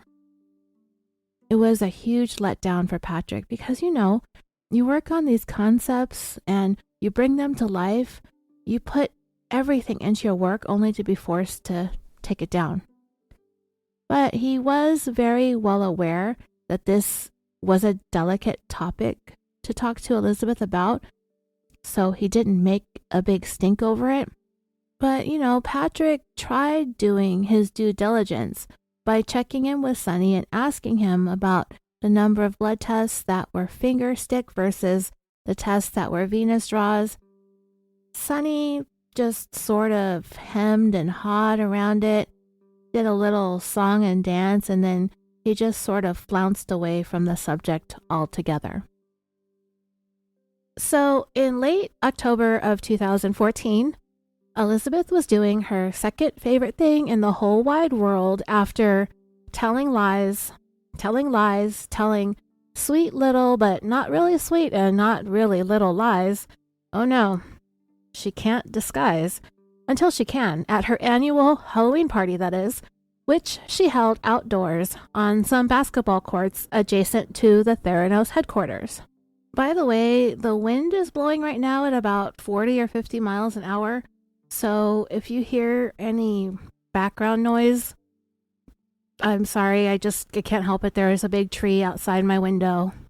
Anyway, when it came to party throwing, Elizabeth was almost better at it than lie throwing. She dressed up as a queen, apropos to the theme of this entire series as to how Queen Elizabeth came to view herself as royalty. And because of the media energy, that's basically what she had become in the kingdom of Silicon. As for Sonny, well, we'll just call him the Baron of Buffoonery. Actually, he dressed up as an Arab sheik. The only drawback with that costume is that the keffiyeh, I think that's how it's pronounced, doesn't cover his face. Otherwise, it would be perfect if it did. The Shat Pack, the Therabros, they went as various characters from Quentin Tarantino's Kill Bill movie, and Daniel Young dressed up as Bryan Cranston's character in Breaking Bad. And when it came to events like this, it was pretty well known that Elizabeth always partied like it was the end of the world as she knew it, which is probably a good thing because I think deep down, she did know it. Another person who, like Elizabeth, dressed according to how he was feeling about Theranos, it was Adam Worsendorf, and he showed up as a zombie. Remember, he was Theranos' lab director who had been hired back in 2013. So at the time of this Monster Mash, he'd been there for more than a year. He had desperately hung on to his faith in Theranos' goal of changing the world. He had his misgivings every step of the way, but as 2014 was winding down, all of his hopes were dashed. He knew that Elizabeth and Sonny were essentially playing a game of Russian roulette. It was only going to be a matter of time before the cylinder landed on that one bullet that was going to kill somebody. They were setting themselves up to make a lot of people mad. People who sank money into the company and people who were getting blood tests done. Sometimes they were out there getting those blood tests looking for some very serious conditions and diseases. Let's take a hypothetical situation. Say that there's this person who suddenly is informed that an intimate partner had HIV. This person wants to get tested right away, and they're told that the quickest, easiest, and cheapest way to find out is to have a blood test taken at the local wellness center in Walgreens. So this patient goes there, and an HIV test is something that can be done using a finger prick or an oral swabbing. But drawing blood from a vein can bring about test results much sooner than the first two methods. And there are home do-it-yourself HIV tests. So going to a wellness center doesn't have to be the initial option. But if that person does take the at-home test and it comes up positive, then they're going to want to go to their doctor, and the doctor is most likely going to order more tests. And that might be when the patient is sent to Walgreens. When the sample is sent to Theranos labs for testing, we know good and well by now that the results from anything that Theranos tests could go in any direction but accurate. The blood could come up negative for the HIV antigens. It could come up positive. It could turn out the Edison thinks the blood is from an already dead person. What if the person was, according to Theranos' faulty test results, HIV positive, but the truth is that the person wasn't HIV positive? So now they have to start living their lives with that information. And on the flip side of that, what if a person tests negative, but in reality, that person is actually HIV positive? They're going to be carrying on with their normal lives, not realizing that they have a potentially deadly infectious disease that they could pass on to someone else. Since the beginning of the HIV/AIDS epidemic, it's been estimated that anywhere between 27 to 48 million people globally have died of HIV, and another 30 to 45 million are living with it, and many don't even know that they have it. When I gave birth in 1999, I lost copious amounts of blood during the C-section, and I'm sorry if this is TMI. I ended up needing to stay hospitalized until my blood tested satisfactorily enough for me to go home. I was offered a blood transfusion, but I was told that there was a 1 in 4,000 chance of contracting hepatitis C, and there was a 1 in 30,000 chance of contracting HIV. Today, those chances are much, much more slim than they were back then. I turned down the blood transfusion, and I ended up staying in the hospital for 6 days with Evelyn until my blood regenerated enough for me to be discharged. Just imagine if Theranos was going around testing donated blood to be used for transfusions. It could have been as disastrous as those who were given HIV-infected blood transfusions, which had begun being documented back to 1982. So when you really, really think about it, Theranos' technology was actually taking us backwards in time. We might as well have re-nicknamed the Edison the DeLorean. That's how ridiculous this was getting and how dangerous it was becoming. As 2014 was coming to an end, so was Adam's ability to keep on keeping on with Theranos' gobbledygook. So a few weeks before the Halloween party, he began forwarding dozens and dozens of the emails that he had sent to both Elizabeth and Sunny over the course of the past year and a half. And he sent them to himself to a personal Gmail account. He knew that this was a huge risk that he was taking. It's in his contract that he can't do this sort of stuff. And he knew that Theranos watched everything. But his desire to keep track of and have a record of all of the concerns that he had raised with the two of them overrode any fears of repercussions that he might have had to face if anyone were to find out what he had done. He had even spoken to an attorney who is best known for representing whistleblowers.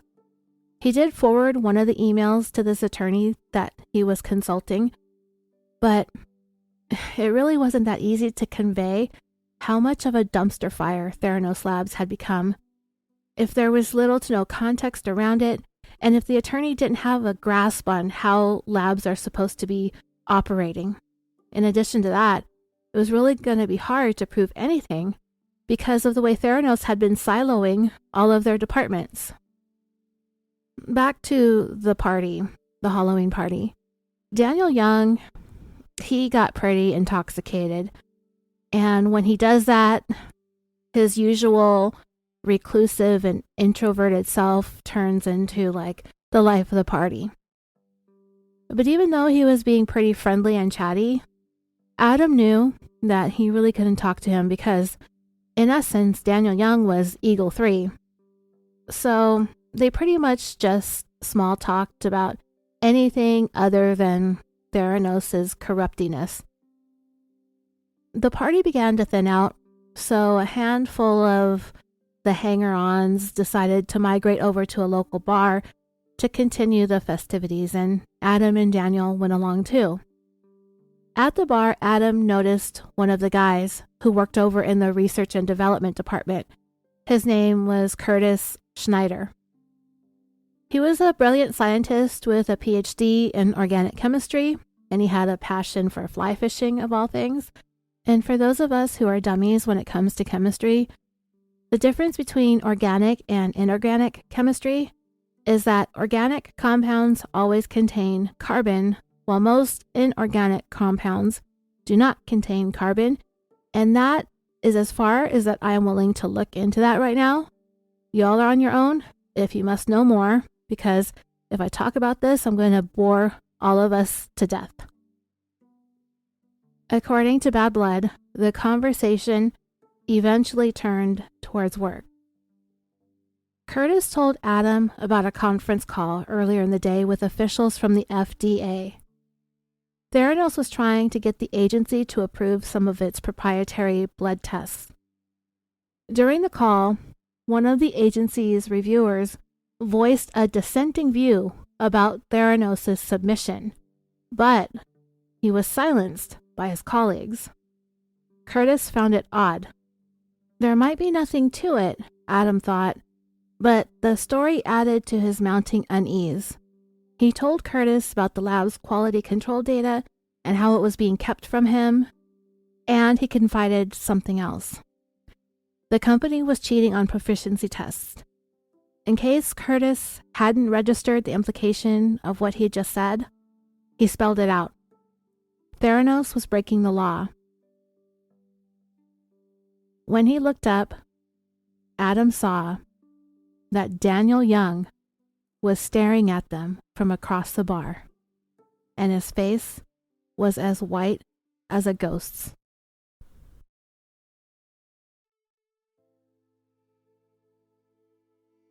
And we will find out what happens after this in the next episode. I want to thank you for taking the time to listen to this.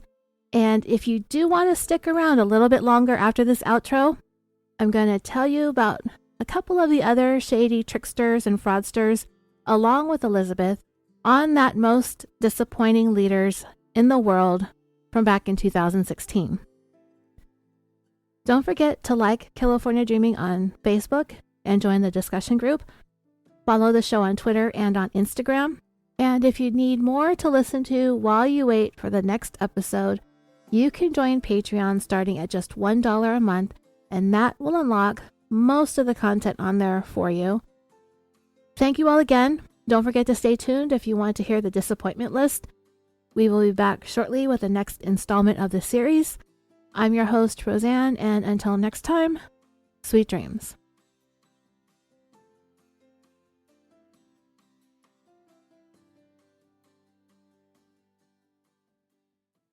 Okay, so if you're still here, I wanted to quickly tell you about the Fortune magazine article that I found that listed Elizabeth as one of the world's most disappointing leaders in 2016. And this article came out just 5 months after John Carreyrou exposed her and Theranos for being a big old fraudster. I thought you might be interested in the company that Elizabeth found herself in as she began her dizzying downfall. The list was compiled by a collection of Fortune magazine editors. I checked and it seems like this isn't something that they do annually, and since this particular list goes back to 2016, I'll provide some updates to see if anybody is in some federal prison somewhere pounding license plates making 2 cents an hour. And I'll just pick a couple to tell you about so that we all can get on with our lives. Okay, so on the list, one of them was the governor of Michigan, Rick Snyder, former governor. Governor Snyder and his administration didn't just cause the city of Flint, Michigan, not just the state of Michigan, but he caused the whole damn country to become pretty super outraged at him when he tried some sort of money-saving scheme that ended up sending the residents of Flint water that was tainted with lead. That lead-contaminated water caused illnesses in many residents, mostly the youngest ones, to become very ill and suffer brain damage as a result. According to the magazine, Snyder was called to testify before Congress. This was a guy who had based his gubernatorial campaign on his competence as a politician, yet he told Congress that what happened in Flint with the water supply was the most humbling experience of his life, right before he tried shifting the blame onto everyone and everything else except for himself. He said that this whole thing was a government failure, which I don't exactly understand that logic considering as governor, he's part of the government, sort of written into his title, but whatever. He blamed the Environmental Protection Agency by calling their regulations on the allowable amounts of lead in public water systems dumb and dangerous. In January of 2021, Snyder was charged along with 7 others for their roles in the Flint water scandal. In all, they are facing 42 counts ranging from misconduct in office to involuntary manslaughter. The lead-contaminated water had been linked to at least a dozen deaths, along with 80 others who were sick with Legionnaire's disease, which is a type of pneumonia. The water became contaminated because water flowing through the old pipes made out of lead were causing the residents to become poisoned. Snyder himself was facing 2 counts of willful neglect, which are misdemeanors, and he faced a maximum of 1 year in prison and a $1,000 fine. Snyder's former director of communications was charged with 1 count of perjury and faces a maximum of 15 years in prison. Snyder's former senior manager and advisor is charged with perjury, carries a maximum of 15 years, misconduct in office, which carries 5 years and or a $10,000 fine, and obstruction of justice, which carries a maximum of 20 years and or a $10,000 fine. The former city manager is facing 4 counts of misconduct in office and is facing a maximum of 5 years and or $10,000 in fines. The former director of the Flint Public Works is charged with 2 counts of willful neglect of duty, which carries a maximum of 1 year and or $1,000 fine. The former Flint emergency manager is facing 3 counts of misconduct in office with a maximum of 5 years and or a $10,000 fine. The former director of the Department of Health and Human Services is facing 9 counts of involuntary manslaughter, which carries a maximum of 15 years each or a $7,500 fine, and 1 count of willful neglect of duty, maximum of 1 year and or a $10,000 fine. The only 2 women of the bunch that are charged are the current early childhood health section manager. She's charged with 2 counts of misconduct in office, which carries a maximum of 5 years and or a $10,000 fine, and 1 count of willful neglect of duty, and that's 1 year and or a $1,000 fine. And the most charges, including the most serious ones, have been levied against the former chief medical executive with the Department of Health and Human Services. She's facing 9 counts of involuntary manslaughter, 2 counts of misconduct in office, and 1 count of willful neglect of duty. The state of Michigan has already agreed to pay $600 million to the residents of Flint. The cases have yet to be adjudicated. Another interesting person on the list is Martin Winterkorn. He's the former chairman of Volkswagen. So Winterkorn was in charge of VW when there was that disastrous scandal where company engineers installed software that manipulated emissions on about 11 million diesel vehicles. Winterkorn had insisted that he had no idea that there was any wrongdoing, but many were like, yeah, no, you knew. Because he was known for being one of those pesky micromanagery types, and the company itself had stated at some point in the later stages of the software manipulation that Winterkorn was sent a warning that there was potentially something untoward going on with the emission software. The article also said that VW had been known for their ruthless culture, so you can infer that their leadership would probably be on the same page as that philosophy. Winterkorn had been very vocal about wanting VW to become the world's largest automobile manufacturer. Winterkorn was charged in the United States on May 3rd of 2018 with fraud and conspiracy by U.S. Attorney General Jeff Sessions. The indictment references a conference in Wolfsburg, Germany, where Winterkorn was briefed on and approved the continued concealment of the software from U.S. regulators, and notes emails also from 2015 from VW's then compliance liaison, Oliver Schmidt, who pled guilty in the case and received a sentence of 7 years in prison. Over in Germany, Winterkorn was charged on April 15, 2019, of fraud, violating laws prohibiting unfair competition, and defalcation, which is like causing bankruptcy. But a year later, it was reported that the judge overseeing his case said that Winterkorn is likely to walk free and he'll be able to keep his millions of dollars in bonuses. However, in June of 2021, it was reported that Winterkorn, along with some other top VW executives, should be made to pay Volkswagen 10 million euros in compensation. Winterkorn is currently wanted in the United States. He is considered a fugitive from justice. He is wanted for conspiracy to defraud the United States, conspiracy to commit wire fraud, conspiracy to violate the Clean Air Act, and 3 counts of wire fraud.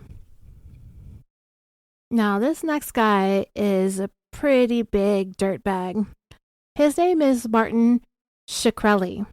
Apparently, if you honestly ask this guy who's the smartest person in the room, he'll tell you that it's him, and he'll tell you that he's smarter than you. According to the Fortune article, he was so brilliant that he came up with a strategy to buy cheap drugs and sell them at hugely astronomical price increases, and basically become the most villainous pharma executive ever, which Shkreli was apparently very proud of. Sounds like this would have been a swipe right for Elizabeth, right? Well, this guy's monkey business caught the searing attention of basically the entire pharma industry, and he ended up getting himself in some big trouble. He insisted that he was innocent. Actually, this could probably be an episode in and of itself. So, what had happened was, back in August of 2015, Shkreli's company acquired Daraprim from a pharmacy company called Impax. It's a medication that the FDA approved in 1953, and he bought this drug, or the rights to sell it, for $55 million. It was mostly used as an anti-malarial and anti-parasitic to be used coupled with other drugs to treat patients with toxoplasmosis. Sorry, this is getting really tongue twisty. But that's a disease caused by an infection from a parasite and it's one of the most common in the world, caused by eating undercooked contaminated meat, exposure to infected cat feces, or from mother to child during pregnancy and when giving birth. The patent for the drug had expired and there was no generic, so when Shkreli's company acquired the drug from Impax, the deal also had the stipulation that they were to remove the drug from all wholesalers and pharmacies. So what Impax did was, a couple of months before the sale, they began strictly controlling the distribution of it. When Turning, which was Shkreli's company, acquired the drug, they kept up with the strategy when it came to pricing during times of limited competition. The only reason to do this would be to drastically raise the price of the drug. So, in September of that year, pretty much overnight, the price of Daraprim went up from $13.50 per pill to $750 per pill.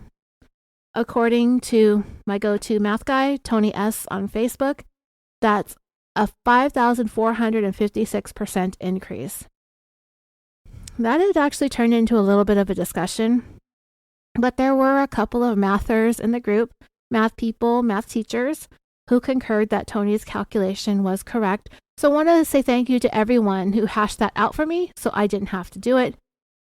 So anyway, consumers were pretty upset with this price hike, and Shkreli was heavily criticized.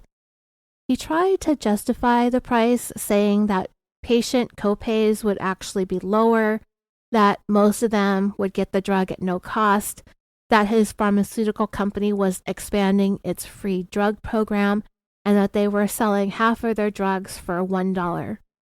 He defended the price hike by saying this brilliant quote: "If there was a company that was selling an Aston Martin at the price of a bicycle, and we buy that company and we ask to charge Toyota prices, I don't think that that should be a crime." This guy is giving Sunny Balwani a run for his douchebag money, right? Well, then Shkreli, after all the criticism, he said that he would lower the price of the drug. Then a couple of months later, he was like, nah, I'm not lowering the price. Vanity Fair nicknamed Shkreli the Pharma Bro. On December 17, 2015, the FBI arrested Shkreli, and he was indicted on federal charges of securities fraud, but it wasn't a crime related to the price gouging, but rather it had to do with a time when he had founded some hedge fund company called MSMB Capital Management, which was a Ponzi scheme. And what he was doing was starting a company, getting investors, and then starting a new company to get new investors to pay off the first ones, and then he would just keep going.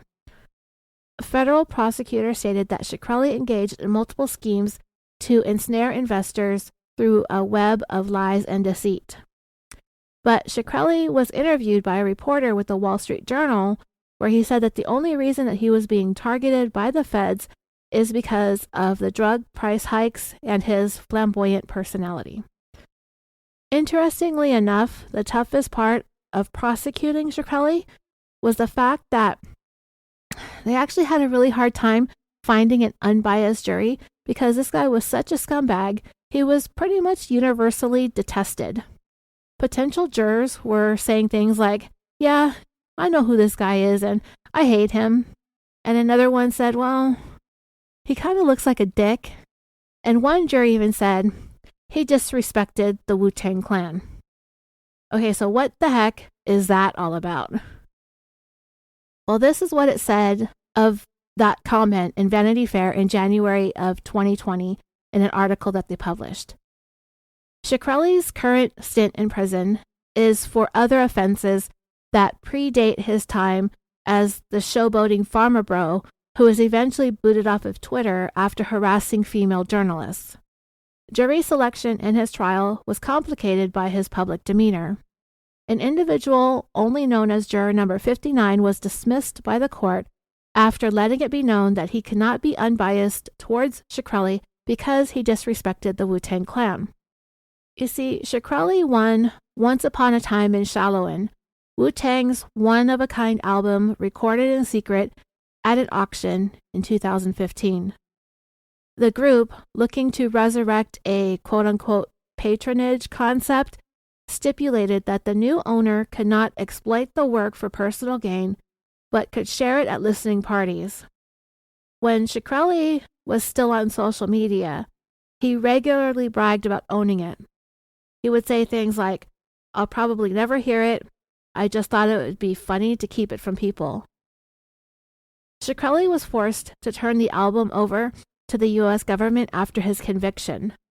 Uncle Sam then sold it to a group called Pleaser DAO, investors in crypto and non-fungible tokens. So yeah, this Shkreli guy is some piece of work and nobody likes him, and yet there's still more. He had gone on trial in the summer of 2017 at the beginning of August, and he was found guilty on 2 counts of securities fraud and 1 count of conspiracy to commit securities fraud, but not guilty on 5 other counts. He said he was happy with the outcome, seeing as this was a witch hunt of epic proportions. So Shkreli was going to be out on bail while he was waiting to be sentenced. But about 5 weeks after he was convicted, the judge revoked his bail after he posted on Facebook offering $5,000 for a strand of Hillary Clinton's hair. The judge considered that to be solicitation to assault somebody, and that falls out of the First Amendment rights to the freedom of speech protections. He had other posts that said that he was planning on cloning Hillary. He called his posts satire, but they ended up tossing him in the Metro Detention Center in Brooklyn, New York. 6 months later, in March of 2018, Shkreli was sentenced to 7 years in prison and was ordered to forfeit about $7.5 million in assets. The Wu-Tang album was a part of that, along with some artwork by Pablo Picasso. And when everything was auctioned off, he paid off the money that he was ordered to pay. He is currently being housed at the federal prison located in Allenwood, Pennsylvania, and he's scheduled to be released in September of 2023. He's still estimated to be worth somewhere between $30 and $50 million, and he is purportedly continuing to run his scams from behind bars. The last person that I'm going to talk about is former New Jersey Governor Chris Christie. He's on the disappointment list. I didn't know a whole lot about Christie outside of Bridgegate, which I will talk about in a moment, but that's not really why he made the list. In the summer of 2015, Christie formally began campaigning for President of the United States for the elections that were going to take place the following year. About 7 months later, he dropped out after low polling numbers and receiving only about 7% of the overall vote in the New Hampshire primary. But while Christie was campaigning, he said lots of things criticizing fellow Republican candidate Donald Trump. And here are some of the things that he had to say. When asked about how Trump would handle an economic crisis if he were president, Christie said, quote, "A crisis for Donald is when his favorite restaurant on the Upper East Side isn't open." When talking about welcoming Trump to the debate stage at a campaign stop in New Hampshire, Christie said, quote, "Our friend Donald is coming back and really can't wait to welcome him unless someone insults him between now and Saturday. Maybe he won't show up. I don't know." This was in reference to Trump backing out of a debate because it was being moderated by then Fox News anchor Megyn Kelly, who Trump had been feuding with publicly. And it was a feud that had reached a fever pitch when Trump made a remark about not knowing what was wrong with Megyn, something about she's got blood coming out of everywhere. During a campaign stop in Iowa, a supporter in attendance said to Christie that he couldn't imagine Trump as president, and Christie replied, "You're feeling my pain right now. If you think somehow this is just an act, this is like The Apprentice, I'm telling you, what you see is what you get. We don't need reality TV in the Oval Office right now. President of the United States is not a place for an entertainer." Then there was a time when Trump said this on November 21st, 2015 at a rally in Birmingham, Alabama. Quote, "I watched when the World Trade Center came tumbling down. And I watched in Jersey City, New Jersey, where thousands and thousands of people were cheering as that building was coming down. Thousands of people cheering." The next day, the host of ABC This Week, George Stephanopoulos, asked Trump if he was mistaken because that didn't happen, but Trump stood by what he said and he doubled down. "I saw it on television. I saw it. It was well covered at the time, George. Now, I know they don't like to talk about it, but it was well covered at the time. There were people over in New Jersey that were watching it, a heavy Arab population. They were cheering as the buildings came down. Not good." Well, political fact-checking website politifact.com took a deep dive into it. They looked back at what was on record regarding American Muslims in New Jersey celebrating the attacks. There were videos that were broadcasted prominently across the news outlets showing people celebrating, but that was happening in Palestinian territories, but none doing so in New Jersey or anywhere else in the United States for that matter. Of this, Christie said at another campaign stop, "It didn't happen, and the fact is people can say anything, but the facts are the facts, and that didn't happen in New Jersey that day, and it hasn't happened since." Then there was a time when Trump said that he could shoot somebody in New York City and not lose any of his loyal supporters. Christie responded to this by saying, "Donald will take himself down over time with some of the stuff that he says, and we all see that. You know, if he really thinks that he could shoot someone on Fifth Avenue and still keep voters, I think that's a bit much for most voters in the United States." However, Chris Christie ended up dropping out of the campaign and then summarily did a complete 180 and became a bona fide Trump supporter. The word is that he was eyeballing the possibility of getting on the Republican ticket as the vice presidential nominee. Christie stated, "I've gotten to know all the people on that stage, and there is none who is better prepared to provide America with the strong leadership that it needs both at home and around the world than Donald Trump." People started calling Chris Christie a puppet and a lapdog. Obviously, Christie was jockeying for a sweet job in the White House, and for a minute he was on Trump's short list of possible running mates.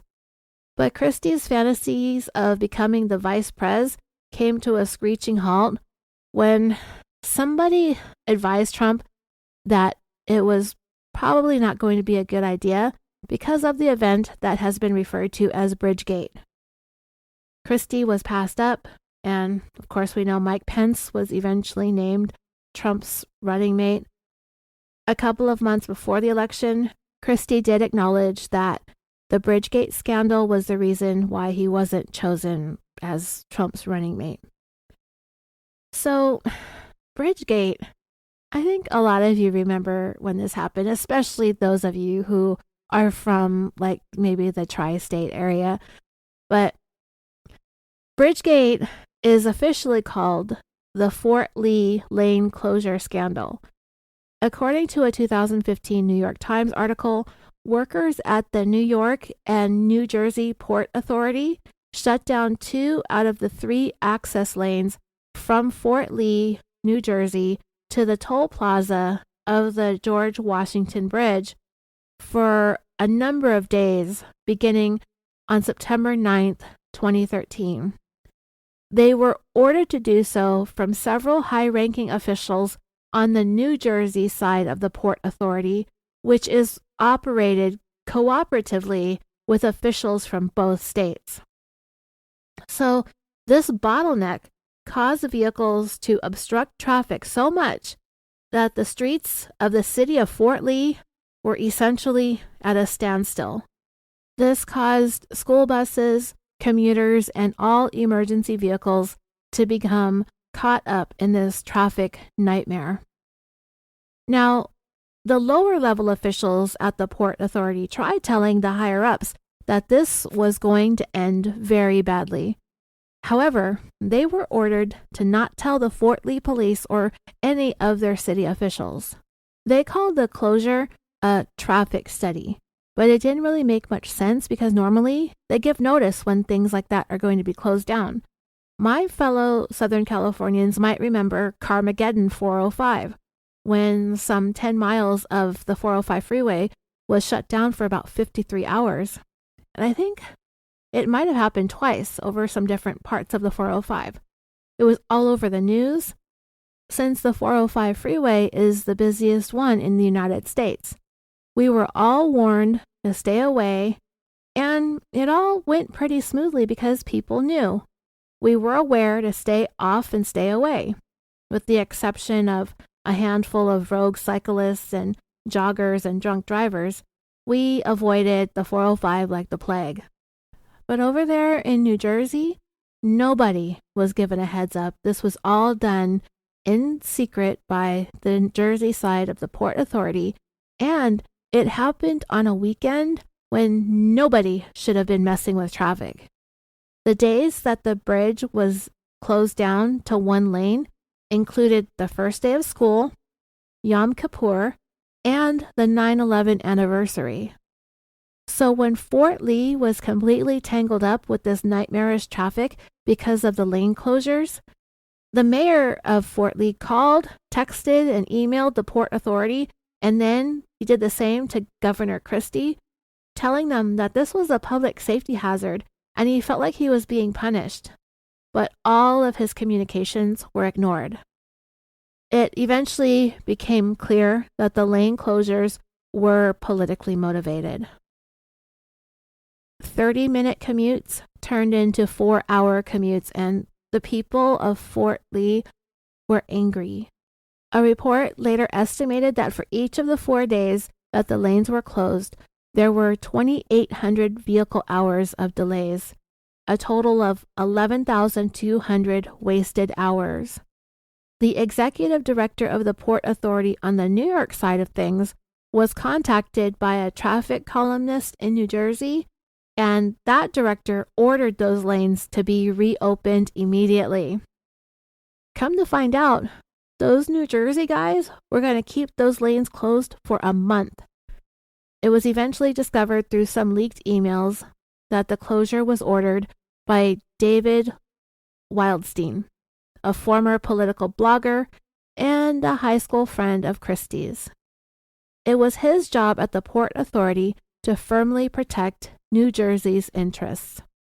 Christie's administration, as well as the Port Authority, insisted that the lanes were closed to study what would happen to traffic patterns, and the executive director on the New Jersey side of the Port Authority, he was sent to give testimony before the state legislature a couple months later. It was revealed that 2 weeks later that there was no traffic study, that they were ordered to keep the lane closures a secret. About 3 months later, in January of 2014, there was another leaked email that was subpoenaed by the state legislature that showed that the deputy chief of staff to Chris Christie, Bridget Ann Kelly, had written in that email to David Wildstein 1 month before the lane closures that this was, quote, time for some traffic problems in Fort Lee. It took some time to figure out what sorts of charges could be filed, what kinds of crimes were being committed here, but after about a 1.5 year long federal investigation, Bridget Ann Kelly, Christie's deputy chief of staff, Port Authority executive director on the New Jersey side, a gentleman by the name of Bill Baroni, and Christie's high school buddy David Wildstein were indicted on numerous and a variety of charges, including misusing the resources of the Port Authority, violating the rights of the citizens of Fort Lee to travel without government restriction when their own town was gridlocked as a result of the closures. It was a conspiracy to exact political vengeance against the mayor of Fort Lee, Mark Sokolich, for refusing to endorse Chris Christie. That is the level of pettiness that these people were operating at. Kelly and Baroni chose to fight the charges and pleaded not guilty, but Wildstein pleaded guilty to conspiracy to commit fraud and conspiracy against civil rights, and he admitted that Kelly and Baroni worked with him on the plot Kelly went to trial. She was convicted and sentenced to a year and a day in prison, but the Supreme Court overturned that conviction in 2020. Baroni was convicted also and sentenced to 2 years in prison, but his was overturned in the same Supreme Court decision as Kelly's. Chris Christie was never charged, but his presence was definitely felt all over the story. The scandal marred his political career. His presidential candidacy was severely hampered, as were any chances to be picked as the candidate for vice president. His reputation was tarnished. Since the January 6, 2021 attacks on the Capitol building in Washington, D.C., Christie has distanced himself from Trump, and he currently sits on the board of directors of the New York Met. If y'all listening would like to see a full list of the disappointments that accompanied Elizabeth Holmes here in this Fortune magazine article, just Google the world's most disappointing leaders. But I think the articles that you can read for free each month are limited. And that's it. Thanks for listening, and we're out.